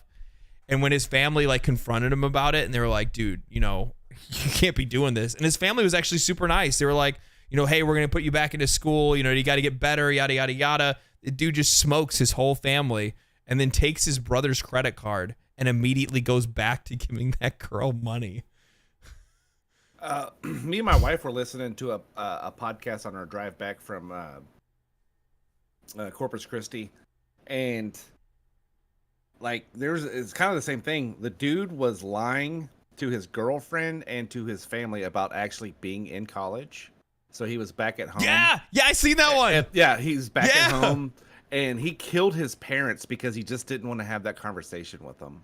Yeah, it was just because he was embarrassed. Because he was embarrassed. He killed his parents. Yeah. But no, like even like obviously that part is crazy, but could you imagine like for like what 3+ years pretending like you're in college? Yeah, no joke. Like how would you even pull that off? Like I'm sorry, like I don't have the bone in it for like, I don't have the bone in my body to be able to pull that off. Like I just generally don't. I don't know. That's just wild to me. I'm like, how do you even do that? And it's like, and then you find out like, what did he do? And he just sat around playing Halo. I'm like, what? Was this dude like, he better been number one. That's all I got to say. He better been number one. Just, man. Permanent solution to a temporary. That's the other thing too, JF. That's the other thing you always notice. It's always permanent solutions to very, very temporary problems. Like it's like, you know, this is the only way to make this go away. Yeah, it is wild, and it's just like, and to be honest, like because the people that do this are like, there is something mentally wrong with them that they cannot rationalize properly, because their rationalization was something that's so far away from what a normal person would rationally do. It's crazy, genuinely crazy.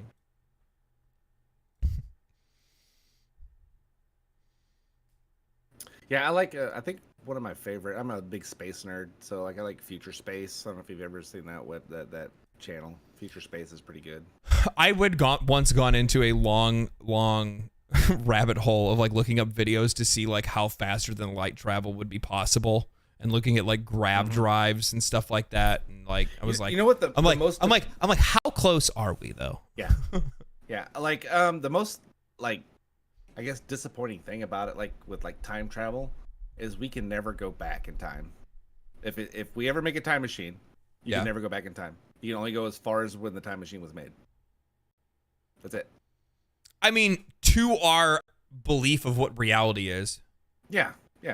Right. I mean, to like our assumptions of what reality is. Of our just quantum physics. Yeah. And the funny thing is, my brain has an easier time rationalizing the idea that if we did go back in time, we would just create another splinter timeline. Oh, okay. Like original time would continue, but now we're on this other course. If that makes sense. Yeah. At least that's how my mind wants to rationalize it. You say that, Carnivore, but they're able to send data into the future. That's a proven test that they've done. So, just saying. I'll need to look. Cavemen didn't think. Helicopters. As a time travel specialist, I'm gonna need to look into this. It's true. As somebody that has watched a lot of Doctor Who, I'm gonna have to look into this. Oh, God. As somebody, what was the one from the 80s? Sliders? That was another one. That was the 90s. That was like the kids or whatever. What was the one? Was the one where the dude like always Quantum Leap. Quantum. That meme, I just can't do Dude, it. that is the worst. That is so bad.